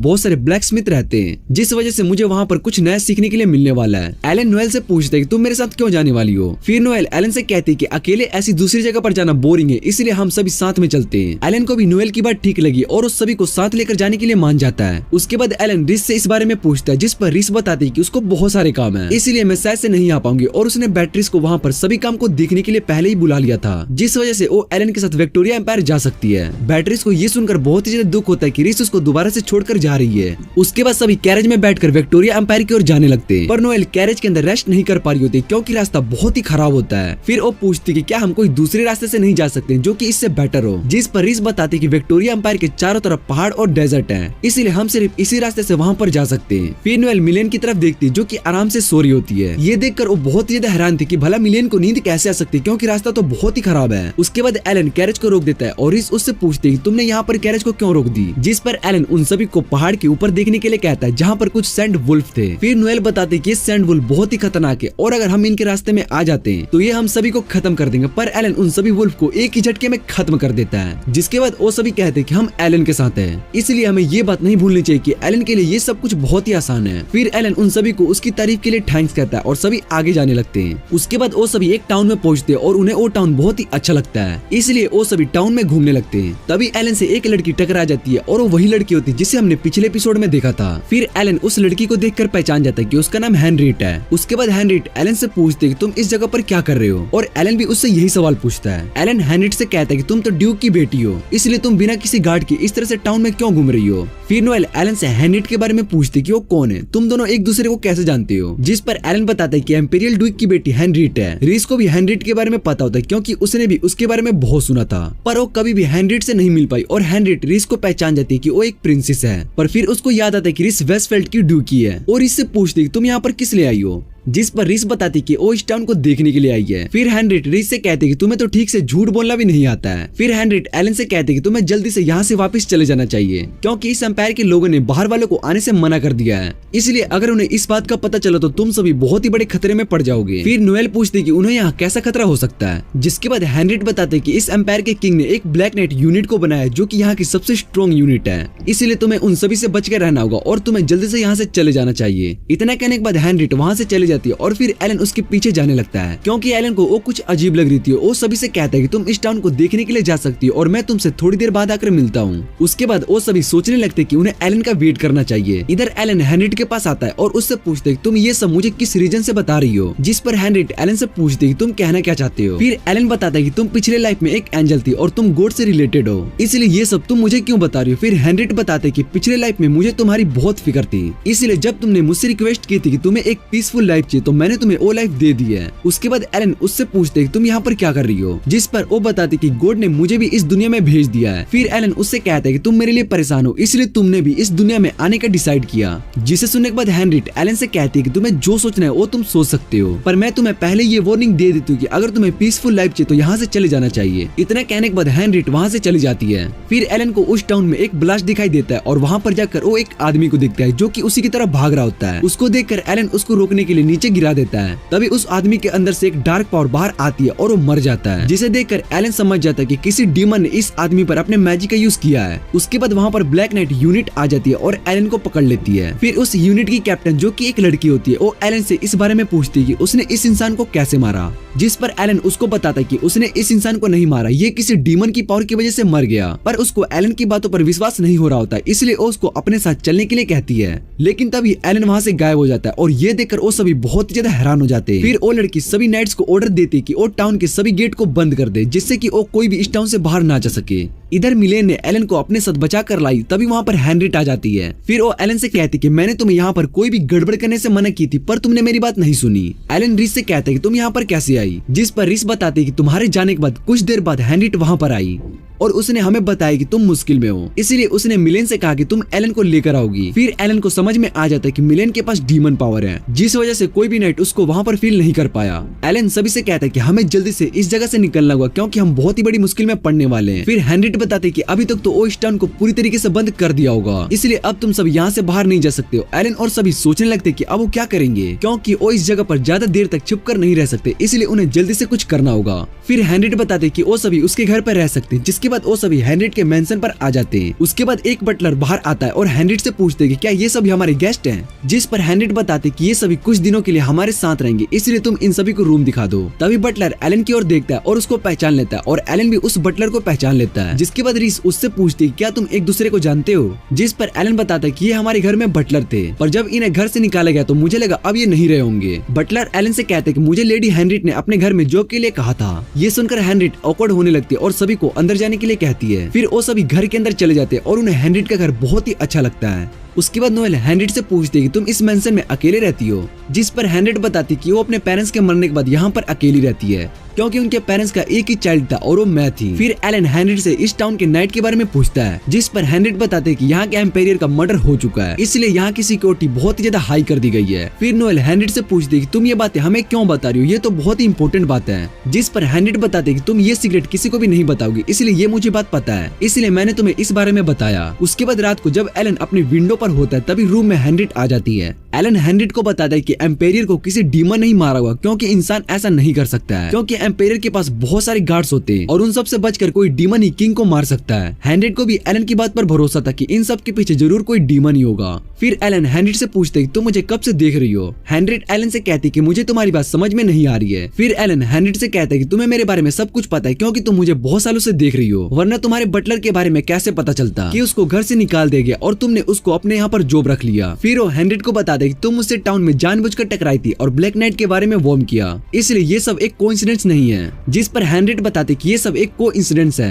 इतना कहने के बाद वो वहाँ से चली जाती है। फिर वो अपने रूम में आने के बाद याद करने लगती कि उसने एलन को बहुत सालों से देखा है, क्योंकि एलन की पिछली लाइफ बहुत ही खराब थी, इसलिए वो नहीं चाहती थी कि एलन के साथ दोबारा से ऐसा हो, जिस वजह से उसने एलन को इस दुनिया में भेज दिया। और एलन यहाँ पर ऐसे लोगों से मिला जिसने उसको स्माइल करना सिखाया। एलन को स्माइल करता हुआ देख हेनरिट बहुत ही खुश हो जाती थी, क्योंकि एलन जब हीरो था तब उसने कभी भी स्माइल नहीं किया, पर पर उसको इस बात का बहुत ही दुख है कि एलन की स्माइल के रीजन वो नहीं कोई और इंसान। हम देखते कि नोएल हेनरिएट के घर पर रहकर बहुत ही ज्यादा बोर हो चुकी थी, क्योंकि वो इस जगह पर कुछ सोर्ड स्मिथ से मिलने के लिए आई थी, पर वो उन सब से नहीं मिल पा रही थी। फिर नोएल वहाँ पर सोर्ड बनाने की इमेजिनेशन करने लगती है, जिसे देखकर रिस बहुत ही ज्यादा परेशान हो जाती है। एलन सभी से कहता है कि ब्लैक नाइट तो उसे ढूंढ रहे, इसलिए नोएल और बाकी सब तो बाहर जा सकते हैं। जिसे सुनने के बाद हेनरिएट कहती है कि ऐसा हो सकता है। फिर नोएल उससे पूछती है कि क्या मैं बाहर जा सकती हूँ। फिर वो मिलेन के साथ बाहर टाउन में घूमने के लिए चली जाती है, जहाँ पर वो दोनों बहुत ही इंजॉय करते हैं। उसके बाद जैसे ही वो सभी वापस आ रहे थे, तभी सभी एल्फ्स नोएल की तरफ ही देख रहे होते हैं। ये देखकर नोएल सोचने लगती है कि वो शायद से बहुत ही क्यूट है, इसलिए उसको देख रहे हैं। फिर नोएल के पास कुछ लोग आने लगते हैं, लेकिन मिलेन उन सभी को नोएल से दूर कर देती है, जिसके बाद सभी एल्फ नोएल को घेर लेते और ये देखकर मिलेन नोएल को वहाँ से लेकर वापस आ जाती है। जहाँ नोएल सभी को इस बारे में बताती तो उसको लगने लगता है कि वो सच में बहुत ही क्यूट है। पर तभी हेनरिएट नोएल से कहती कि ऐसा कुछ भी नहीं, लेकिन वो सब एल्फ नोएल में इंटरेस्टेड है। फिर वो नोएल से पूछती है क्या तुम्हें तुम्हारे पास्ट के बारे में पता है, जिस पर नोएल बताते कि उसको अपना पास्ट जानना है, पर उसकी मेमोरीज जा चुकी है। जिसके बाद हेनरिएट नोएल से कहती कि मैं तुम्हें तुम्हारे पास्ट के बारे में बता सकती हूँ। फिर वो सभी बाहर गार्डन में आ जाते और सभी को एल्फ फॉरेस्ट में टेलीपोर्ट कर देती है। नोएल हेनरिएट से कहती कि अगर वो इस जगह से तो उसको इस फॉरेस्ट के बारे में कुछ याद क्यों नहीं है। जिस पर हेनरिएट नोएल को बताते कि एल्फ फॉरेस्ट को प्रोटेक्ट करने के लिए इस पर बैरियर लगा है, जिससे कि बाहर के लोग इस फॉरेस्ट के अंदर आ सकते हैं, और जो भी इस फॉरेस्ट के बाहर जाता है उसकी मेमोरीज खत्म हो जाती है। लेकिन हेनरिएट के साथ ऐसा नहीं हो सकता और वो इस फॉरेस्ट में कभी भी जा सकती है। फिर एलन बताता है कि मुझे इस फॉरेस्ट और इसके बैरियर के बारे में कैसे नहीं पता चला, और वो हेनरिएट से पूछती है कि क्या तुम तो इन सब में इन्वॉल्व नहीं हो। जिसे सुनने के बाद हेनरिएट बहाने लगाने लगती है कि ऐसा कुछ भी नहीं है। उसके बाद वो सभी एल्फ फॉरेस्ट में चले जाते हैं, जहाँ पर सभी एल्फ उन्हें घेर लेते हैं। फिर हेनरिएट बताते हैं कि ये सब अब हमें कुछ नहीं करेंगे, इनकी सुप्रीम रूलर आ चुकी है। जिसके बाद वो सभी एल्फ नोएल के आगे झुक जाते और उनको अपना रूलर बताते हैं। उसके बाद वो सभी नोएल का वेलकम करते, पर नोएल को कुछ भी समझ में नहीं आ रहा होता है। हेनरिएट नोएल को बताती है कि तुम्हारे पास गोड का दिया स्पेशल गिफ्ट फेरी और आइस है, जो कि रॉयल एल्फ के पास होता है। ये सुनने के बाद एलन को भी याद आ जाता है कि होरेस ने उससे यही कहा था। फिर नोएल को समझ में आता है कि वो इनमें से एक है, और फिर नोएल हेनरिएट से कहती कि क्या वो रॉयल फैमिली से है। जिस पर हेनरिएट बताती कि रॉयल फैमिली अब खत्म हो चुकी है, पर तुम्हारे अंदर उन्हीं की ब्लड है, जिस वजह से ये सब तुम्हें अपना रूलर मानते। फिर उनमें से एक एल्फ जो कि पार्सवेल होता है, वो नोएल को बताता है कि उसने पिछले रॉयल एल्फ को सर्व किया था, इसलिए अब से वो और उसके सभी साथी नोएल को सर्व करेंगे।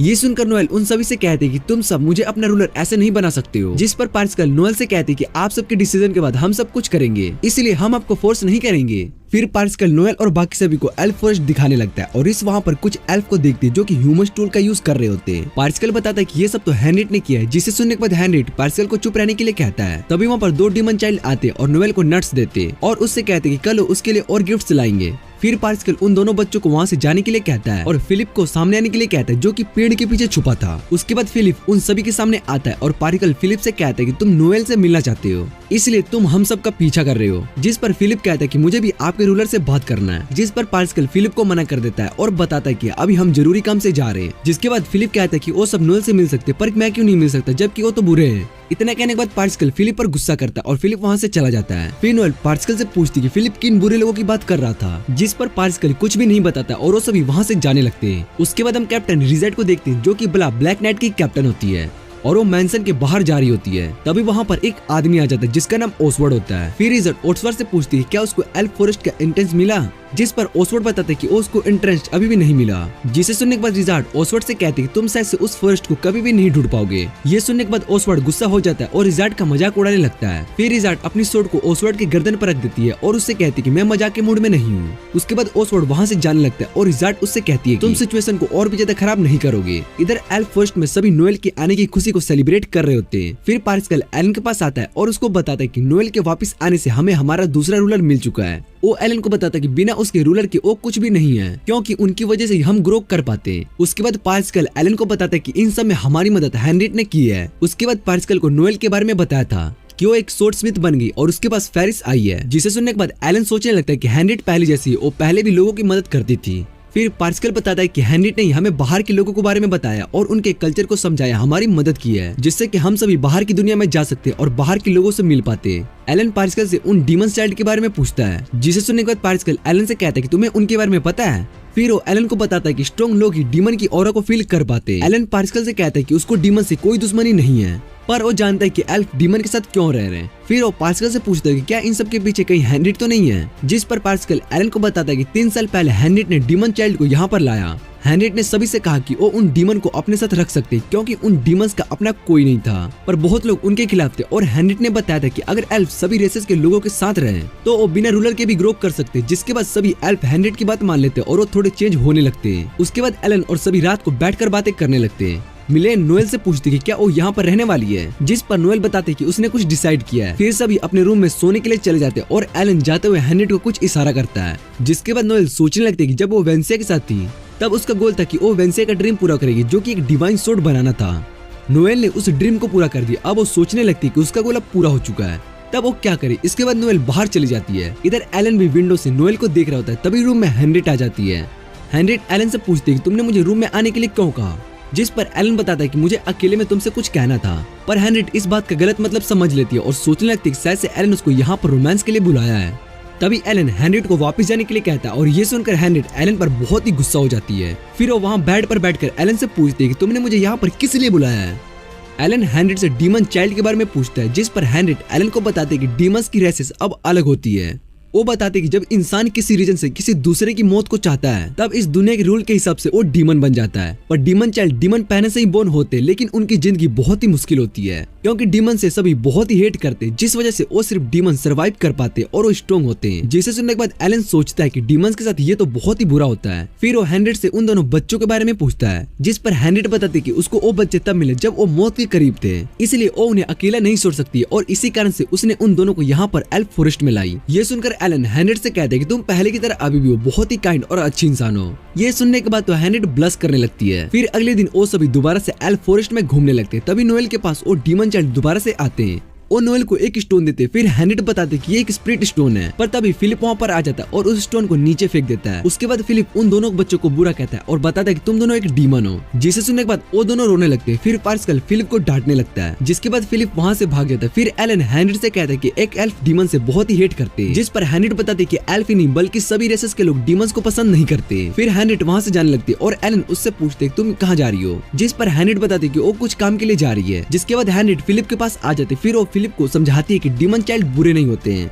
वो भी तुम्हारी तरह एक एल्फ रूलर से बात करना चाहते हैं, जिस वजह से तुम्हें उनके साथ रूड नहीं होना चाहिए। फिलिप हेनरिट की बात सुनने के बाद कहता है कि वो उन दोनों से जाके माफी मांगेगा। फिर हेनरिट वहाँ से चली जाती है और इधर फिलिप के पास ओसवर्ड आ जाता है और उसको पकड़ लेता है। ओसवर्ड फिलिप से कहता है कि अब तुम मुझे एक एल्फ फॉरेस्ट में जाने का रास्ता बताओगे। हम देखते हैं कि एलन सभी के साथ एल्फ फॉरेस्ट में रह रहा होता है, जहाँ पर वो सभी लंच कर रहे होते हैं और उन्हें वहाँ का खाना बहुत ही अच्छा लगता है। तभी हेनरिट नोएल की ओर देखती है, जो कि खाना नहीं खा रही होती है। जिसे देखकर हेनरिट एलन से इस बारे में पूछती कि वो खाना क्यों नहीं खा रही है, जिस पर एलन बताता है कि शायद से उसको ये खाना अच्छा नहीं लग रहा है, इसलिए वो नहीं खा रही है। जिसे सुनने के बाद एलन कहता है कि हमें नोएल को थोड़ा टाइम देना चाहिए। फिर हेनरिट एलन से पूछती है क्या हम नोएल की मदद नहीं कर सकते। जिसे सुनने के बाद एलन कहता है कि हमें नोएल को थोड़ा टाइम देना चाहिए क्योंकि वो खुद डिसाइड कर सकती है कि उसको क्या ठीक लगता है। उसके बाद हेनरिट और सभी फॉरेस्ट में आ जाते, जहाँ पर हेनरिट पार्सिकल से कहती कि वो सबको जंगल दिखा दे और मैं बाहर फिलिप को ढूंढने के लिए जा रही हूँ। जिस पर पार्सिकल हेनरिट से कहते कि आपको उसके लिए परेशान होना नहीं चाहिए। फिर हेनरिट बताती कि वो अपने मेंशन जा रही है, इसलिए वो फिलिप को भी ढूंढ लेगी। उसके बाद हेनरिट वहाँ से चली जाती है और एलन पार्सिकल से पूछते कि कुछ हुआ है क्या,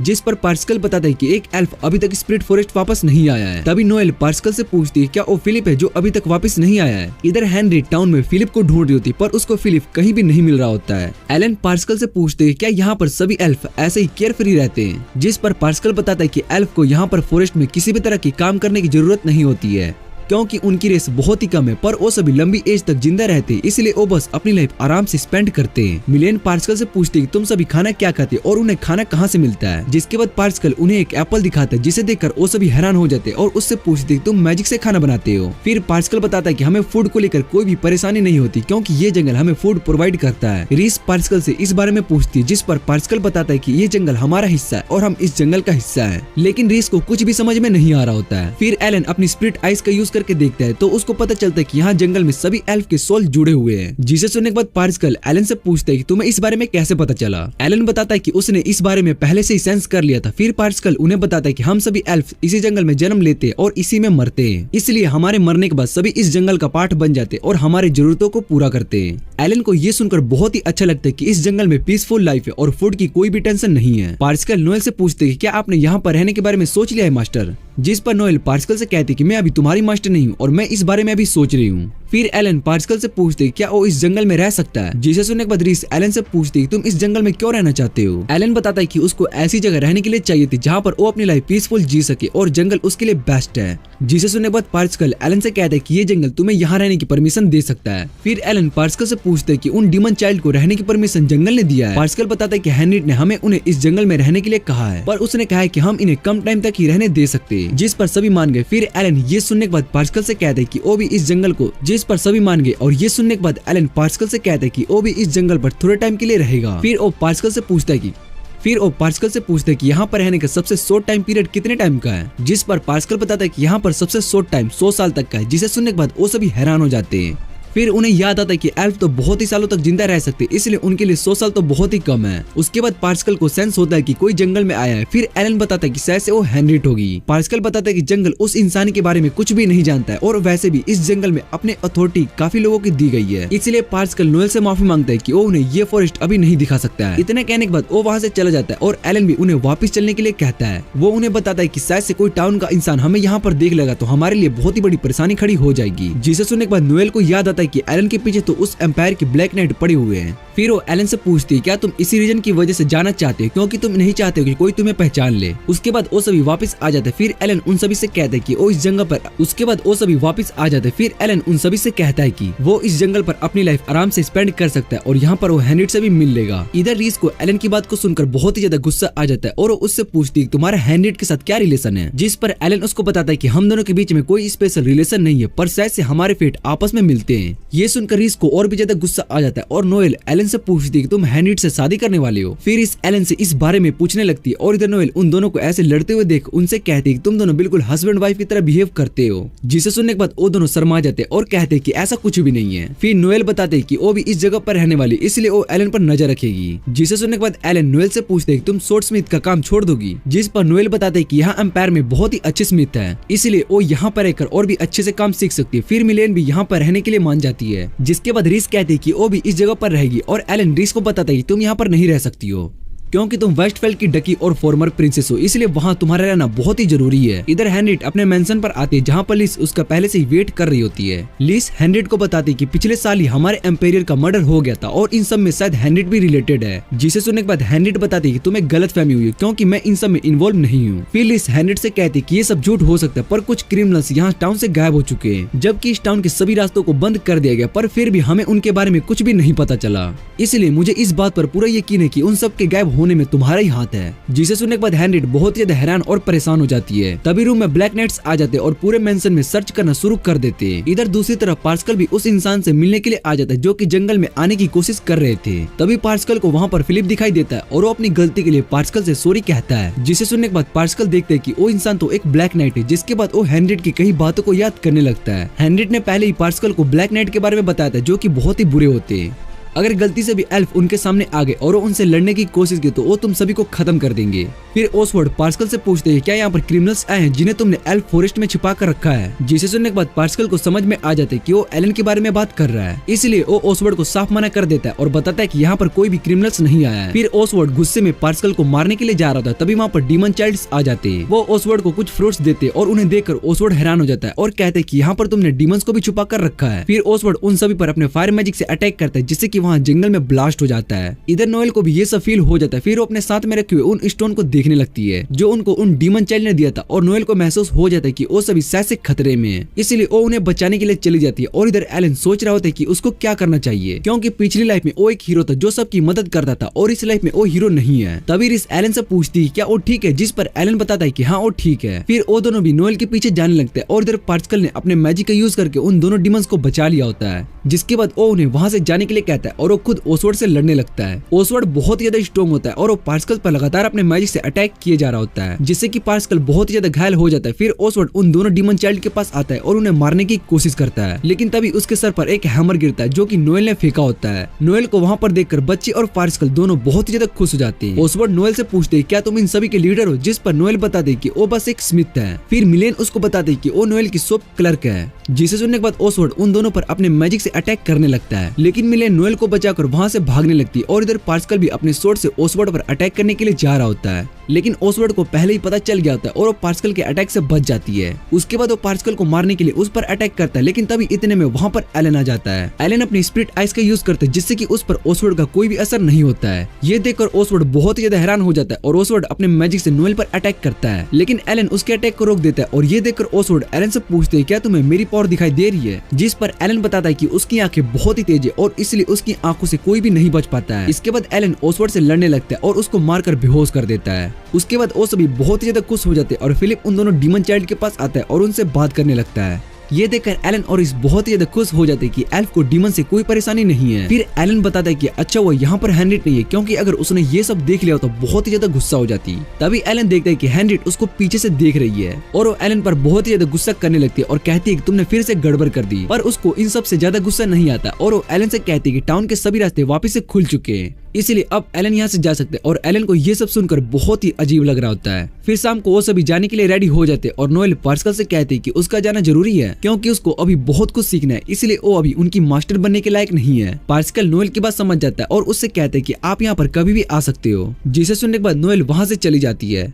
इसके बाद सभी कैरेज में अपना सामान रख कर जाने के लिए रेडी हो जाते हैं। फिर इस कहती है कि वो हैंड्रिट से मिलकर जाना चाहती है क्योंकि हैंड्रिट ने उनकी बहुत ही मदद की थी, इसलिए वो उसको थैंक्स कहना चाहती है। जिसके बाद एलन रिस को बताता है कि वो अगली बार जब उससे मिलेंगे तो उसको थैंक्स कह देंगे। और वैसे भी हैंड्रिट को ये सब फॉर्मेलिटीज अच्छी नहीं लगती है। तभी उनके पास एक लड़का आता है और उनसे हेल्प मांगने लगता है कि वो उसकी बड़ी बहन को बचा ले। रिस उससे पूछती है कि तुम कौन हो, जिस पर वो उन्हें अपना नाम कुर्टिस लिनविस्ट बताता है। ये सुनकर वो सभी बहुत ही ज्यादा हैरान हो जाते हैं क्योंकि उसकी बड़ी बहन हैंड्रिट होती है और कुर्टिस उनसे रिक्वेस्ट करता है कि वो हैंड्रिट को बचा ले। जिसके बाद वो सभी को कैफे में पूरी बात बताता है कि उसकी बड़ी बहन को ब्लैक नाइट ले गए क्योंकि उन्हें लगा कि एम्पेरियर को मारने में हैंड्रिट भी इन्वॉल्व है। जिसे सुनने के बाद नोएल कहती है कि हमें जल्द से हैंड्रिट को बचा कर लाना होगा और उसको इनोसेंट प्रूफ करना होगा। फिर कुर्टिस बताता है कि ये सब करना इतना आसान नहीं है क्योंकि बहुत सारे रॉयल फैमिलीज हैंड्रिट को पसंद नहीं करते, इसलिए वो हर एविडेंस को खत्म करने की पूरी कोशिश करेंगे। जिसके बाद रिस कहते हैं कि हैंड्रिट तो बहुत ही स्मार्ट और काइंड है, तो सभी लोग उससे हेट क्यों करते हैं। जिस पर कुर्टिस बताता है कि मेरी बड़ी बहन बहुत ही टैलेंटेड है, इसलिए वो सभी रॉयल फैमिलीज उससे जलते हैं। एलन कुर्टिस से पूछते हैं क्या तुम्हारी फैमिली में कोई और नहीं है जिनसे तुम मदद मांग सको। कुर्टिस बताता है कि हमारी फैमिली को आइसोलेटेड कर दिया गया, इसलिए हमारी कोई भी मदद नहीं कर सकता है। फिर इसको याद आता है कि हैंड्रिट ने उन्हें बताया था कि उनके पेरेंट्स के जाने के बाद वो उनकी फैमिली में अकेली बच गई, इसलिए रिस को इस बात पर डाउट हो रहा होता है कि कुर्टिस हैंड्रिट का भाई कैसे हो सकता है क्योंकि हैंड्रिट तो अपने पेरेंट्स की सिंगल चाइल्ड थी, इसलिए ऐसा कैसे हो सकता है। फिर कुर्टिस उन सभी को सॉरी कहता है कि उन्हें इन सब में इन्वॉल्व कर रहा है, पर वही है जो उसकी बड़ी बहन की मदद कर सकते हैं। उसके बाद हम एलन को देखते जो कि कुछ सोच रहा होता है। तभी रिस और सभी उसके पास आते। रिस एलन से कहती कि मुझे तुमसे कुर्टिस के बारे में कुछ जरूरी बात करनी है क्योंकि हैंड्रिट का कोई भी छोटा भाई नहीं है और हम इससे पहले मिले भी नहीं है, पर लेकिन उसको इस बात का कैसे पता चला कि हम हैंड्रिट के दोस्त हैं। फिर एलन बताता है कि ये बात तो सच है कि हैंड्रिट को ब्लैक नाइट अपने साथ ले गए क्योंकि मैंने अपने डिवाइन आई से देखा है कि कुछ गार्ड्स हैंड्रिट को अपने साथ इंपीरियल किंगडम में ले जा रहे हैं। रिस एलन से कहती है कि ये कोई ट्रैप भी हो सकता है, जिसे सुनने के बाद एलन कहता है कि मैं सब कुछ देख लूंगा। इधर हम हैंड्रिट को देखते हैं जो कि कैरेज में लीज के साथ जा रही होती है। हैंड्रिट लीज से कहती है कि मैं एक बड़ी फैमिली से हूँ तो मुझे कंफर्टेबल के साथ जाना चाहिए, जिस पर लीज बताती है कि वो इन सब में कुछ भी नहीं कर सकती, तो हैंड्रिट को ये सब प्रोटोकॉल्स मानने होंगे। हैंड्रिट उससे कहती है कि वो यहाँ से नहीं भाग सकती, जिस पर लिस बताती है कि तुम्हारे बारे में सभी को पता है कि तुम क्या कर सकती हो, इसलिए अगर मैंने तुम्हें यहाँ से जाने दे दिया तो मुझे मौत की सजा दे दी जाएगी और मैं इन सब में नहीं पढ़ना चाहती हूँ। हैंड्रिट लिस से पूछती है तुमने अपना प्रॉमिस तो पूरा किया है ना, जिस पर लिस बताती है कि वो अपना प्रॉमिस कभी भी नहीं तोड़ती है। उसने उसके सभी दोस्तों को छोड़ दिया और अभी तक वो सभी उस टाउन से भी जा चुके होंगे। हैंड्रिट लिस से कहती है कि अगर उसके दोस्तों को कुछ भी हुआ तो उसको मार देगी। इधर कुर्टिस भी एलन और बाकी सभी का वेट कर रहा होता है। फिर वहाँ पर एलन सभी के साथ आ जाता है। एलन कुर्टिस से पूछते हैं कि उसके साथ कौन है, जिस पर कुर्टिस बताता है कि ये मेरा गार्ड है और हम इस पर ट्रस्ट कर सकते हैं। उसके बाद वो सभी कैरेज में बैठकर इंपीरियल किंगडम की ओर जाने लगते हैं। कुर्टिस रिस और नोएल से पूछते हैं कि वो किस बारे में बात कर रही है, जिस पर रिस बताती है कि उसका कैरेज बहुत ही सुंदर है। तभी एलन सीधा कुर्टिस से पूछते हैं क्या तुम हैंड्रिट के छोटे भाई हो और तुम्हें हमारे बारे में कैसे पता चला कि हैंड्रिट के हम दोस्त हैं। जिसे सुनने के बाद कुर्टिस को समझ में आ जाता है और उन्हें बताता है कि हैंड्रिट मेन फैमिली से है, मैं उसका कजन हूँ, पर मैं उसको अपनी बड़ी बहन ही मानता हूँ क्योंकि जब मेरे पास किसी भी तरह का टैलेंट नहीं था तो सभी मेरा मजाक उड़ाते थे। तब हैंड्रिट ने उसको समझा और उसने उसको कंफर्ट किया, इसलिए वो उसके साथ ज्यादा टाइम स्पेंड करने लगा क्योंकि मुझे हैंड्रिट के साथ टाइम स्पेंड करके बहुत ही अच्छा लगता था और मैंने तुम सभी को उससे मिलते हुए देखा और मुझे पता चला कि तुम सभी उसके दोस्त हो। ये सुनने के बाद सभी को कुर्टिस की बातों पर यकीन हो गया होता है और वो उनकी मदद करने के लिए मान जाते हैं। फिर कुर्टिस एलन से पूछते हैं कि हैंड्रिट और उसके बीच में क्या रिलेशन है, जिस पर नोएल पूछती है कि तुम दोनों एक दूसरे को तो बहुत ही अच्छे से जानते हो, इसलिए तुम दोनों को तो पता ही होगा कि उनके बीच में क्या रिलेशन होगा। जिसे सुनने के बाद रिस इधर गुस्सा हो जाती है और एलन बताता है कि ऐसा कुछ भी नहीं है। उसके बाद हम हैंड्रिट को देखते हैं जो कि लिस से बात कर रही होती है। लिस हैंड्रिट से कहती है कि सभी रॉयल फैमिलीज उन्हें पसंद नहीं करती, इसलिए वो तुम्हें खत्म करने के लिए कुछ भी कर सकती है। पर हैंड्रिट को ये सभी बात पहले से ही पता थी, इसलिए उसको कुछ भी फर्क नहीं पड़ता है। वो सिर्फ एलन और बाकी सभी के बारे में सोच रही होती है क्या वो सभी ठीक होंगे। इसके बाद हम कुछ लोगों को देखते हैं जो कि इंपीरियल किंगडम के गेट के सामने खड़े होते हैं। इंपीरियल किंगडम में इस समय सभी को जाने से मना कर दिया गया होता है। कोर्टिस इस बात से परेशान हो रहा होता है कि अब वो अपनी बड़ी बहन को कैसे बचा पाएगा। एलन कोर्टिस को समझाता है कि शायद से किसी और रीजन की वजह से ये सब हो रहा होगा, इसलिए सबसे पहले हमें इस बारे में पता लगाना होगा। कोर्टिस एलन से कहता है कि हम आज यहीं पर होटल में रुक सकते हैं। नोएल और बाकी सब एलन के साथ इस बारे में पता लगाने के लिए जा रहे होते हैं। तभी कोर्टिस उन्हें बताता है कि नोएल और मिलेन एलन के साथ नहीं जा सकते क्योंकि इस किंगडम में एल्फ और दूसरी रेयर रेसेस के लोग ऐसे नहीं घूम सकते, इसलिए तुम्हें मेरे साथ होटल में जाना होगा और वहीं पर छुप कर रहना होगा। उसके बाद रीस और एलन दोनों साथ में मिलकर पहले एडवेंचर गिल्ड को ढूंढने के लिए चले जाते हैं, जिससे कि उन्हें इंपीरियल किंगडम के बारे में पता चल पाए। रीस इस बात से बहुत ज्यादा खुश थे कि वो और एलन साथ में मिलकर कुछ टाइम स्पेंड कर पाएंगे। फिर वो दोनों गिल्ड में चले जाते और इधर नोएल मिलेन कोर्टिस के साथ होटल में आ जाते हैं। कोर्टिस नोएल को उनके रूम की कीज देती है और तभी मिलेन उस गार्ड्स के पास आती है और उससे पूछती है कि हम पहले भी मिल चुके हैं, जिस पर वो गार्ड मना कर देता है। फिर नोएल उस गार्ड को उसका आर्मर उतारने के लिए कहती है क्योंकि वो बहुत ही भारी होता है, पर वो गार्ड उस आर्मर को उतारने से भी मना कर देता है। इधर एलन और रीस को गिल्ड में कोई भी इंपॉर्टेंट इन्फॉर्मेशन नहीं मिलती है। फिर तभी गिल्ड में एक बड़ा नाइट आ जाता है और तभी वो लोगों से पूछते हैं क्या उन्होंने यहाँ पर 6 लोगों को देखा है जो कि यहाँ पर दूसरे टाउन से आए हैं, जिस पर गिल्ड के लोग उन्हें बताने से मना कर देते हैं और उस नाइट से कहते हैं कि हम तुम्हारा काम नहीं करेंगे। जिसे सुनने के बाद वो नाइट 100 गोल्ड कॉइन को टेबल पर रख देता है और बताता है कि जो भी मुझे 6 लोगों के बारे में इन्फॉर्मेशन देगा ये सभी गोल्ड कॉइन्स उनके हो जाएंगे। और ये सुनने के बाद वो सभी बहुत ही ज्यादा हैरान हो जाते हैं। तभी उनमें से एक बताता है कि 2 अजीब लोग इस गिल्ड में ही हैं, पर जैसे ही वो सब पीछे देखते तो उन्हें पता चलता है कि वो दोनों तो वहाँ से भाग चुके हैं। ये देखने के बाद ब्लैक नाइट सीधा गिल्ड से बाहर आता है और एलन और रीस को भागते हुए देख लेता है। फिर वो उनका पीछा करने लगता है और इधर एलन रीस को उठाकर वहाँ से भाग जाता है। इधर वो ब्लैक नाइट एक बच्चे से टकरा जाता है और वो बच्चा रोने लगता है, जिसे देखने के बाद वो एलन और रीस का पीछा नहीं कर पाता है। इधर एलन और रीस भी छुप गए होते तभी उन्हें वहाँ पर ब्लास्ट दिखाई देता है जो कि होटल की ओर हुआ होता है। उस ब्लास्ट को देखकर वो दोनों घबरा जाते और नोएल और मिलेन इस बारे में सोचने लगते। फिर वो दोनों जल्दी से उस होटल के पास जाते और वहाँ पर ओसवर्ड को देखते जिसने नोएल और मिलेन को पकड़ कर रखा था। ये देखकर एलन बहुत ही हैरान हो जाता है और ओसवर्ड उससे कहता है कि मैं तुमसे अब बदला लेने वाला हूँ। और इसी के साथ ये एपिसोड यहीं पर एंड हो जाता है।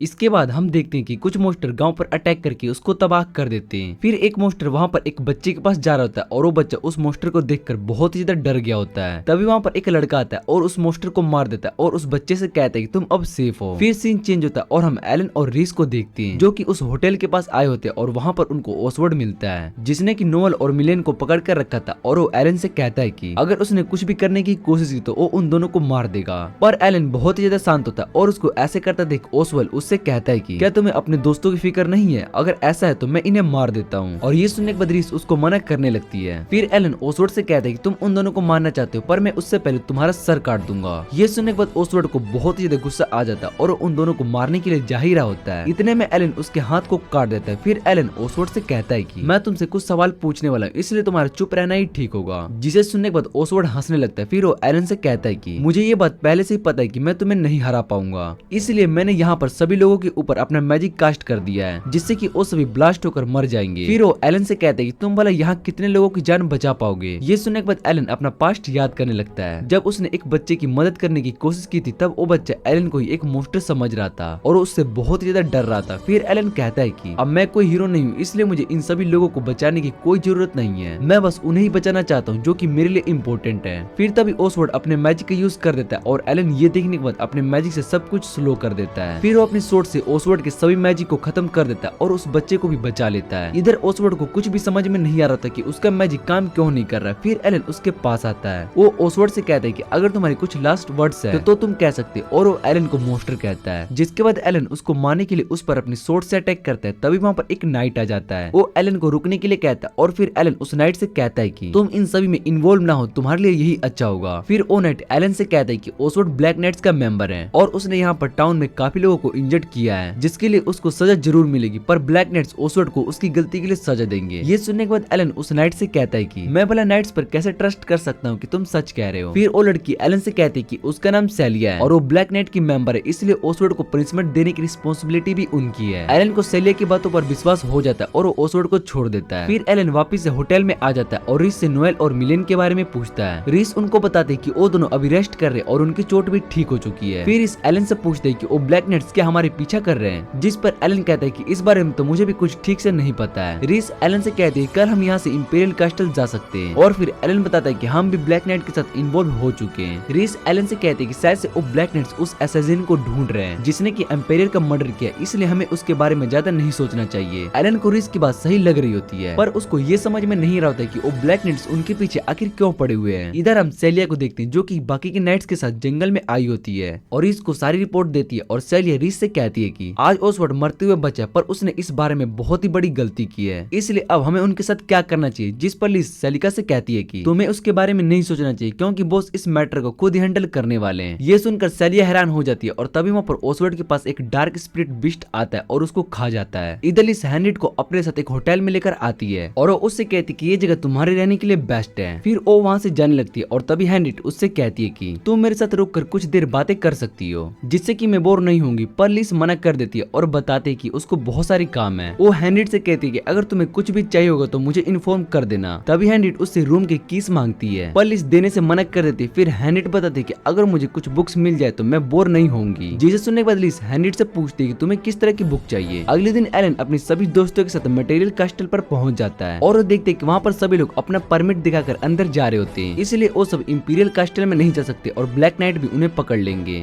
जिसके बाद क्रिट्स कहते हैं कि हमें कोई दूसरा रास्ता ढूंढना होगा, पर मैं नोबल फैमिली का मेंबर हूँ इसलिए मुझे अंदर जाने की परमिशन मिल जाएगी। फिर एलन कहते हैं कि नोएल और मिलेन दोनों बहुत ही रेयर केसेस से बिलोंग करते हैं और रीस एक प्रिंसेस है, इसलिए इसके इस तरह से अंदर जाना ठीक नहीं होगा। उसके बाद रीस उन सभी से कहती है कि हम एक अंडरग्राउंड रास्ता बनाकर इंपीरियल कैस्टल के अंदर जा सकते हैं। जिस पर एलन कहता है कि अगर हमने ऐसा किया तो ब्लैक नाइट्स हमें पकड़ लेंगे और उन्हें हम पर शक हो जाएगा। नोएल और मिलेन को भी ये आइडिया बहुत ही ज्यादा अच्छा लग रहा होता है। तभी क्रिट्स रीस से कहता है कि तुम्हारा आइडिया बहुत ही अच्छा है। फिर वो उन सभी को बताता है कि इंपीरियल किंगडम के अंदर जाने के लिए बहुत ही सारे सीक्रेट रास्ते हैं और हम उस रास्ते से किंगडम के अंदर जा सकते हैं। इन सीक्रेट रास्तों को इमरजेंसी के लिए बनाया गया होता है और जब भी कोई वॉर हो तो सभी लोग उस सीक्रेट रास्ते का यूज करके किंगडम से बाहर भाग सकते हैं। उसके बाद रात में एलन और सभी उस सीक्रेट रास्ते से जाने लगते हैं और इस एलन से कहती है कि ये जगह तो पूरी तरीके से खराब हो चुकी है। जिस पर एलन उससे कहते हैं कि ये जगह बस इमरजेंसी के लिए होता है, पर इंपीरियल किंगडम बहुत ही ज्यादा स्ट्रॉन्ग है इसलिए रास्ते का यूज ज्यादा नहीं हुआ होगा। फिर तभी एलन अपने स्प्लिट आइज का यूज करके देखता है कि आगे से दो बॉडीगार्ड उनकी तरफ आ रहे हैं। उसे देखकर वो सभी घबरा जाते हैं और रीस पूछती है कि क्या हम इस जगह पर कहीं छिप सकते हैं। फिर वो गार्ड्स वहाँ से चले जाते हैं और मिलेन की पावर की वजह से वो सभी इनविजिबल हो चुके होते हैं, जिस वजह से वो गार्ड्स उन्हें नहीं देख पाते हैं। रीस एलन से पूछती क्या ये सभी ब्लैक नाइट्स हैं, जिस पर एलन बताता है कि ये सब वही है और शायद से हमें ढूंढ रहे हैं। फिर नोएल कहती है कि कहीं इन क्रिट्स को इन सभी ने पकड़ तो नहीं लिया और एलन को ये बात बहुत ही ज्यादा अजीब लग रही होती है। तभी वहाँ पर लीस आ जाती है और उन सभी से कहती है कि तुम्हारे इनविजिबल होने का कोई भी फायदा नहीं हुआ। फिर वो उन पर अटैक करती है, पर एलन उसके एरो को पकड़ लेता है और उसके सामने आ जाता है। लीस उन तीनों से कहती है कि मेरा इंटेंशन तुम लोगों को चोट पहुंचाने का नहीं है, इसलिए तुम यहाँ से जा सकते हो, मुझे बस इस लड़के से कुछ बात करनी है। और एलन उन तीनों को वहाँ से जाने के लिए कहता है, पर वो तीनों मना कर देते हैं और कहते हैं कि वो एलन को यहाँ पर छोड़कर नहीं जा सकते। फिर एलन उनको बताता है कि ये बहुत ही स्ट्रॉन्ग है और अगर मैंने इससे फाइट की तो मैं तुम सभी को प्रोटेक्ट नहीं कर पाऊंगा। ये सुनने के बाद वो सभी वहाँ से जाने लगते और एलन और लीस दोनों आपस में फाइट करना शुरू कर देते हैं। लीस की स्पीड बहुत ही ज्यादा होती है और एलन उसके सभी अटैक को बहुत ही मुश्किल से रोक पा रहा होता है। इधर रीस और बाकी सभी क्रिट्स के पास आप पहुंचते और क्रिट्स उन सभी से पूछते कि एलन कहाँ पर है। रीस उसको बताते कि एलन अभी उस इमरजेंसी टनल के अंदर लीस से फाइट कर रहा है। इधर एलन को लीस के साथ फाइट करने में बहुत ज्यादा मजा आ रहा होता है और वो लीस से कहता है कि तुम्हारे पास मुझे मारने के लिए बहुत ही ज्यादा चांसेस थे, पर तुमने मुझे नहीं मारा। जिसके बाद लीस हैंड्रिड की बातों को याद करने लगती है कि अगर उसने उसके दोस्तों को कुछ किया तो वो हैंड्रिड को मार देगी और फिर वहाँ पर टनल पूरी तरीके से टूटने लगता है। रीस और बाकी सब ये सब दूर से देख रहे होते हैं और रीस को लग रहा होता है कि एलन उस टनल के अंदर फंस चुका है। तभी एलन उसके पास आ जाता है और उन सभी से कहते हैं कि मैं ठीक हूँ। एलन को सेफ देखकर क्रिट्स खुश नहीं हो रही होती और एलन इस बात को नोटिस कर लेता है। फिर एलन क्रिट्स से आगे के प्लान के बारे में पूछता है, जिस पर क्रिट्स उससे कहते हैं कि मैंने अभी तक कोई भी प्लान नहीं बनाया है, इसलिए आज हम सभी रेस्ट कर लेते हैं और कल मैं इस बारे में कुछ सोचकर बताऊंगा तुम्हें। एलन को क्रिट्स का बिहेवियर ठीक नहीं लग रहा होता और वो फिर वहाँ से जाने लगता है। फिर एलन अपने टेलीपोर्ट मैजिक का यूज करके सीधा हैंड्रिड से मिलने के लिए आ जाता है। हैंड्रिड उसको वहाँ पर देखकर हैरान हो जाती है और उससे पूछती है कि तुम यहाँ पर क्या कर रहे हो। एलन हैंड्रिड से कहते हैं कि मैं तुम्हें यहाँ पर बचाने के लिए आया हूँ क्योंकि वो सभी तुम पर एम्पायर के मर्डर में फंसाना चाहते हैं। जिस पर हैंड्रिड एलन को बताते हैं कि उसको इस बारे में पहले से ही पता और वो सभी हैंड्रिड को मारने वाले नहीं है क्योंकि हैंड्रिड लिंक्विस्ट फैमिली की हेड है, तो उससे उसका रैंक ले लिया जाएगा और उसके साथ ज्यादा कुछ भी नहीं किया जा सकता है। ये सुनने के बाद एलन हैंड्रिड से कहता है कि अगर ऐसी बात तो मुझे परेशान होने की जरूरत नहीं है। पर हैंड्रिड एलन से पूछते है क्या वो सच में उसके लिए परेशान था, जिस पर एलन हाँ कर देता है। हैंड्रिड एलन से कहते है कि तुम वापस से किंगडम जा सकते हो और तुम्हें मेरे बारे में सोचकर परेशान होने की जरूरत नहीं है। एलन हेनरिट के पास समझ जाता है और वहाँ से चला जाता है। उसके बाद हम देखते हैं कि सभी मिलकर हेनरिट को बचाने के लिए कुछ प्लान बना रहे होते हैं। फिर क्रिट्स बताता है कि अगर हम हेनरिट को बचा लेते तो इंपीरियर में सभी को शक होने लगेगा कि इंपीरियर का मर्डर हेनरिट नहीं किया है। उसके बाद एम्पायर और किंगडम के बीच में वॉर शुरू हो सकता है और इसलिए सबसे अच्छा प्लान यही है कि हम सभी को वापस किंगडम चले जाना चाहिए। ये सुनने के बाद रीस, नोएल और मिलिन तीनों मना कर देते हैं और कहते हैं कि हम हेनरिट को छोड़कर वापस नहीं जा सकते हैं। पर एलन इस आइडिया को मान जाता है और कहता है कि हम वापस से किंगडम चलते हैं। उसके बाद हम देखते हैं कि हेनरिट को नीचे जेल में बंद कर दिया जाता है और तभी वहाँ पर क्रिट्स आ जाता है, जिसे देखकर हेनरिट हैरान हो जाती है और उसको समझ में नहीं आ रहा होता कि इन सब में क्रिट्स भी इन्वॉल्व है। हेनरिट क्रिट्स से पूछती है तुम यहाँ पर क्या कर रहे हो और तुमने इंपीरियर के लोगों के साथ कैसे मिले, क्योंकि हेनरिट को ये बात अच्छे से पता थी कि क्रिट्स अकेले ऐसा कुछ भी नहीं कर सकता है। और क्रिट्स हेनरिट को अपनी पावर दिखाता है। वो हेनरिट को बताता है कि मैंने अपनी पावर का यूज करके एम्पायर के सभी लोगों को अपनी साइड कर लिया है और हेनरिट को इस बात पर पूरा यकीन हो जाता है। फिर हेनरिट क्रिट्स से पूछती है तुम आखिर ये सब क्या कर रहे हो और क्रिट्स बताता है कि मेरा बचपन से ही किंग बनने का सपना था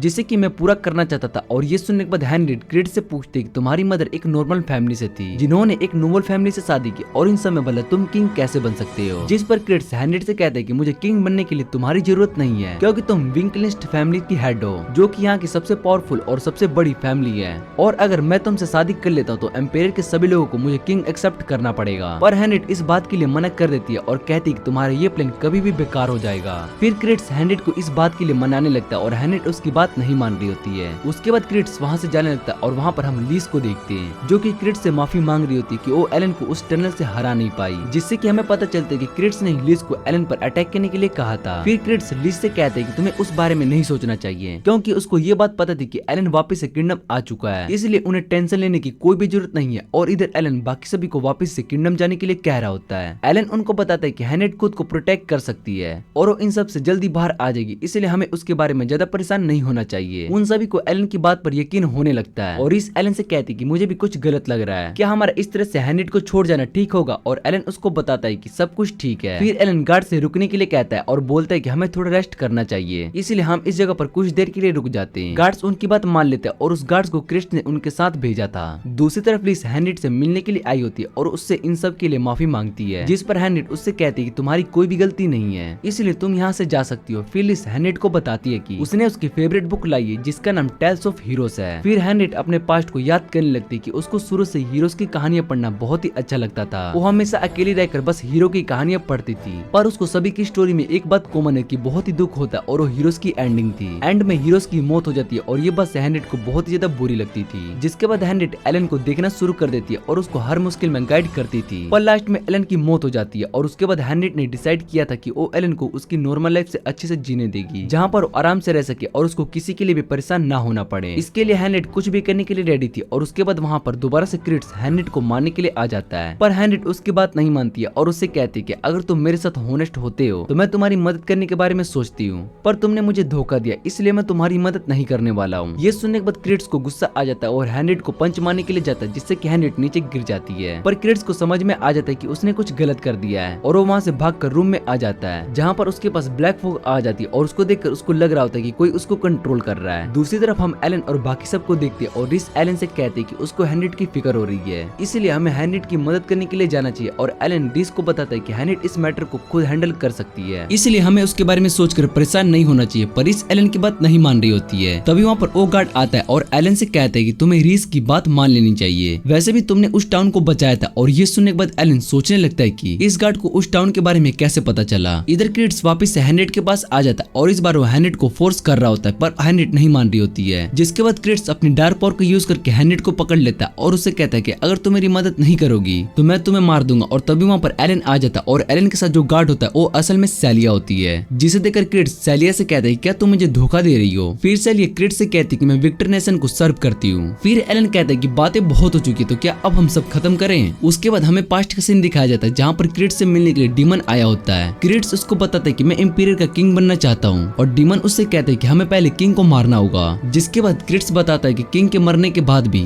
मैं किंग नहीं बन सकता क्योंकि मैं किसी रॉयल फैमिली से नहीं हूँ और एक आउटसाइडर को किंग नहीं बनाया जा सकता। फिर डीमन क्रिट्स से कहता है कि अगर तुमने हेनरिट को अपने साइड कर लिया तो तुम किंग बन सकते हो, पर क्रिट्स के पास इतनी पावर नहीं थी। जिसके बाद वो क्रिट्स से कहता है कि तुम मेरी डार्क पावर को यूज कर सकते हो और वो क्रिट्स पर अपनी डार्क पावर का यूज करता है। जिसके बाद क्रिट्स उस डीमन को मार देता है और क्रिट्स की बॉडी में उस डीमन की सोल और पावर आ जाती है। एक तरह से उसकी बॉडी को अब वो डीमन कंट्रोल कर रहा था। फिर क्रिट्स एलन पर अटैक करने लगता है और एलन उसके सभी अटैक से बच जाता है। अब फाइट एलन, सेलिया और क्रिट्स के बीच में हो रही होती है। वो दोनों उसके सभी अटैक से बचे जा रहे थे, जिसके बाद क्रिट्स को बहुत ही ज्यादा गुस्सा आ जाता है और वो सेलिया पर अटैक करता है और सेलिया को उस अटैक से बहुत ही ज्यादा चोट आ जाती है। फिर हैंड्रेड सेलिया के पास आती है और उसको देखने लगती है, पर हैंड्रेड को बहुत ही ज्यादा गुस्सा आ रहा था कि क्रिट्स किंग बनने के लिए अब पूरी तरीके से पागल हो चुका है। लेकिन एलन क्रिट्स को बहुत ही आसानी से हरा देता है। फिर वो क्रिट्स से पूछने लगता है कि तुम्हें मुझे मारना चाहते हो, जिस पर क्रिट्स एलन से कहता है कि जब तक तुम जिंदा हो हैंड्रेड मेरी कभी भी नहीं हो सकती है। ये सुनने के बाद एलन को समझ में आ जाता है कि क्रिट्स किंग नहीं बनना चाहता, उसको तो बस हैंड्रेड चाहिए। फिर एलन क्रिट्स से पूछते हैं कि तुम किंग बनकर आखिर क्या करना चाहते हो। अब क्रिट्स को कुछ भी समझ में नहीं आ रहा होता कि वो असल में किंग क्यों बनना चाहता है। एलन उससे कहते हैं कि तुमने हैंड्रेड को बहुत ही ज्यादा चोट पहुंचाई है और ये सुनने के बाद क्रिट्स को एहसास होने लगता है कि उसने कुछ भी गलत किया है। फिर वो रोने लगता है और हैंड्रेड क्रिट्स को ऐसे रोते देख उसको बचपन के दिन याद आने लगते हैं। उसके बाद वो क्रिट्स के पास जाकर उसे समझाने लगती है, पर क्रिट्स उसकी बात नहीं मान रहा था और उसको अपनी डार्क पावर को यूज करके पकड़ लेता है। फिर वो हैंड्रेड से कहते हैं कि मैं एलन को खत्म कर दूंगा, उसके बाद हम दोनों के बीच में कोई भी नहीं आएगा। फिर एलन क्रिट्स से कहता है कि वो इस डार्क पावर को छोड़ दे, उसके पास अभी भी टाइम है। पर क्रिट्स अब पूरी तरीके से डार्क पावर के कंट्रोल में आ चुका होता है और वो एक मोस्टर में बदल जाता है। फिर वो अपनी पावर का यूज करके सेलिया और एलन पर अटैक करता है। वो दोनों उसके अटैक को ब्लॉक कर लेते हैं, पर क्रिट्स की पावर बहुत ही ज्यादा होती है। तभी वहाँ पुलिस आ जाती है और वो उन सभी को क्रिट्स से बचा लेती है। हैंड्रेड लीड से पूछती कि तुम यहाँ पर क्या कर रही हो, जिस पर लिस उसको बताती कि एलन ने मेरी मदद की थी, इसलिए वो इस बार एलन की मदद करने के लिए आई है। फिर क्रिट्स लिस से कहता है कि क्या तुम मुझे धोखा देने की कोशिश कर रही हो, तुम्हें तो इसका अंजाम पता ही होगा। जिस पर लिस उससे कहती है कि मैं तुम्हें धोखा दे रही हूँ और तुम अब नहीं बचने वाले हो। फिर क्रिट्स अपनी पावर को यूज करके एलन पर अटैक करता है, जिससे कि एलन बच जाता है और अपनी होली सोर्ड का यूज करके क्रिट्स पर अटैक करता है। जिसके बाद एलन क्रिट्स की सोल से मिलता है और क्रिट्स एलन से पूछते है कि तुम कौन हो, जिस पर एलन बताता है कि मैं एक नोबल फैमिली से हूँ और मुझे मेरी फैमिली ने निकाल दिया है। फिर क्रिट्स एलन से कहता है कि अगर मेरे पास तुम्हारी जैसी पावर होती तो मैं यहाँ का किंग होता और हैंड्रेड भी मेरी होती। क्रिट्स एलन को बताता है कि तुम अपनी पावर से पूरी दुनिया पर राज कर सकते हो, पर तुमने ऐसा क्यों नहीं किया। जिस पर एलन उसको बताते कि मुझे इस दुनिया पर राज नहीं करना है, क्योंकि अगर मैंने इस दुनिया को अपनी पावर से कंट्रोल करने की कोशिश की तो कोई और आ जाएगा और इस दुनिया के रूल्स को तोड़ने लगेगा और खुद को इस दुनिया को कंट्रोल करने के बारे में सोचेगा। ये दुनिया इसी तरह से चलती है और मुझे यहाँ के पॉलिटिक्स में कोई भी इन्वॉल्व नहीं होना चाहता हूँ, क्योंकि मैं एक सिंपल लाइफ जीना चाहता हूँ और मैं अपनी जिंदगी आराम से स्पेंड कर सकूँ, इसलिए मैं दुनिया पर राज करने के बारे में नहीं सोचता हूँ। फिर क्रिट्स बताता है कि मैं अगर तुम्हारी जगह होता तो सभी मुझे जानते, पर ऐसे नहीं। उसके बाद क्रिट्स वहाँ से गायब हो जाता है और हैंड्रेड एलन के पास आती है, पर उसको एलन को थैंक्स बोलने में बहुत ही ज्यादा ऑकवर्ड फील हो रहा होता है। जिसके बाद उसको गुस्सा आ जाता है और एलन से पूछती है कि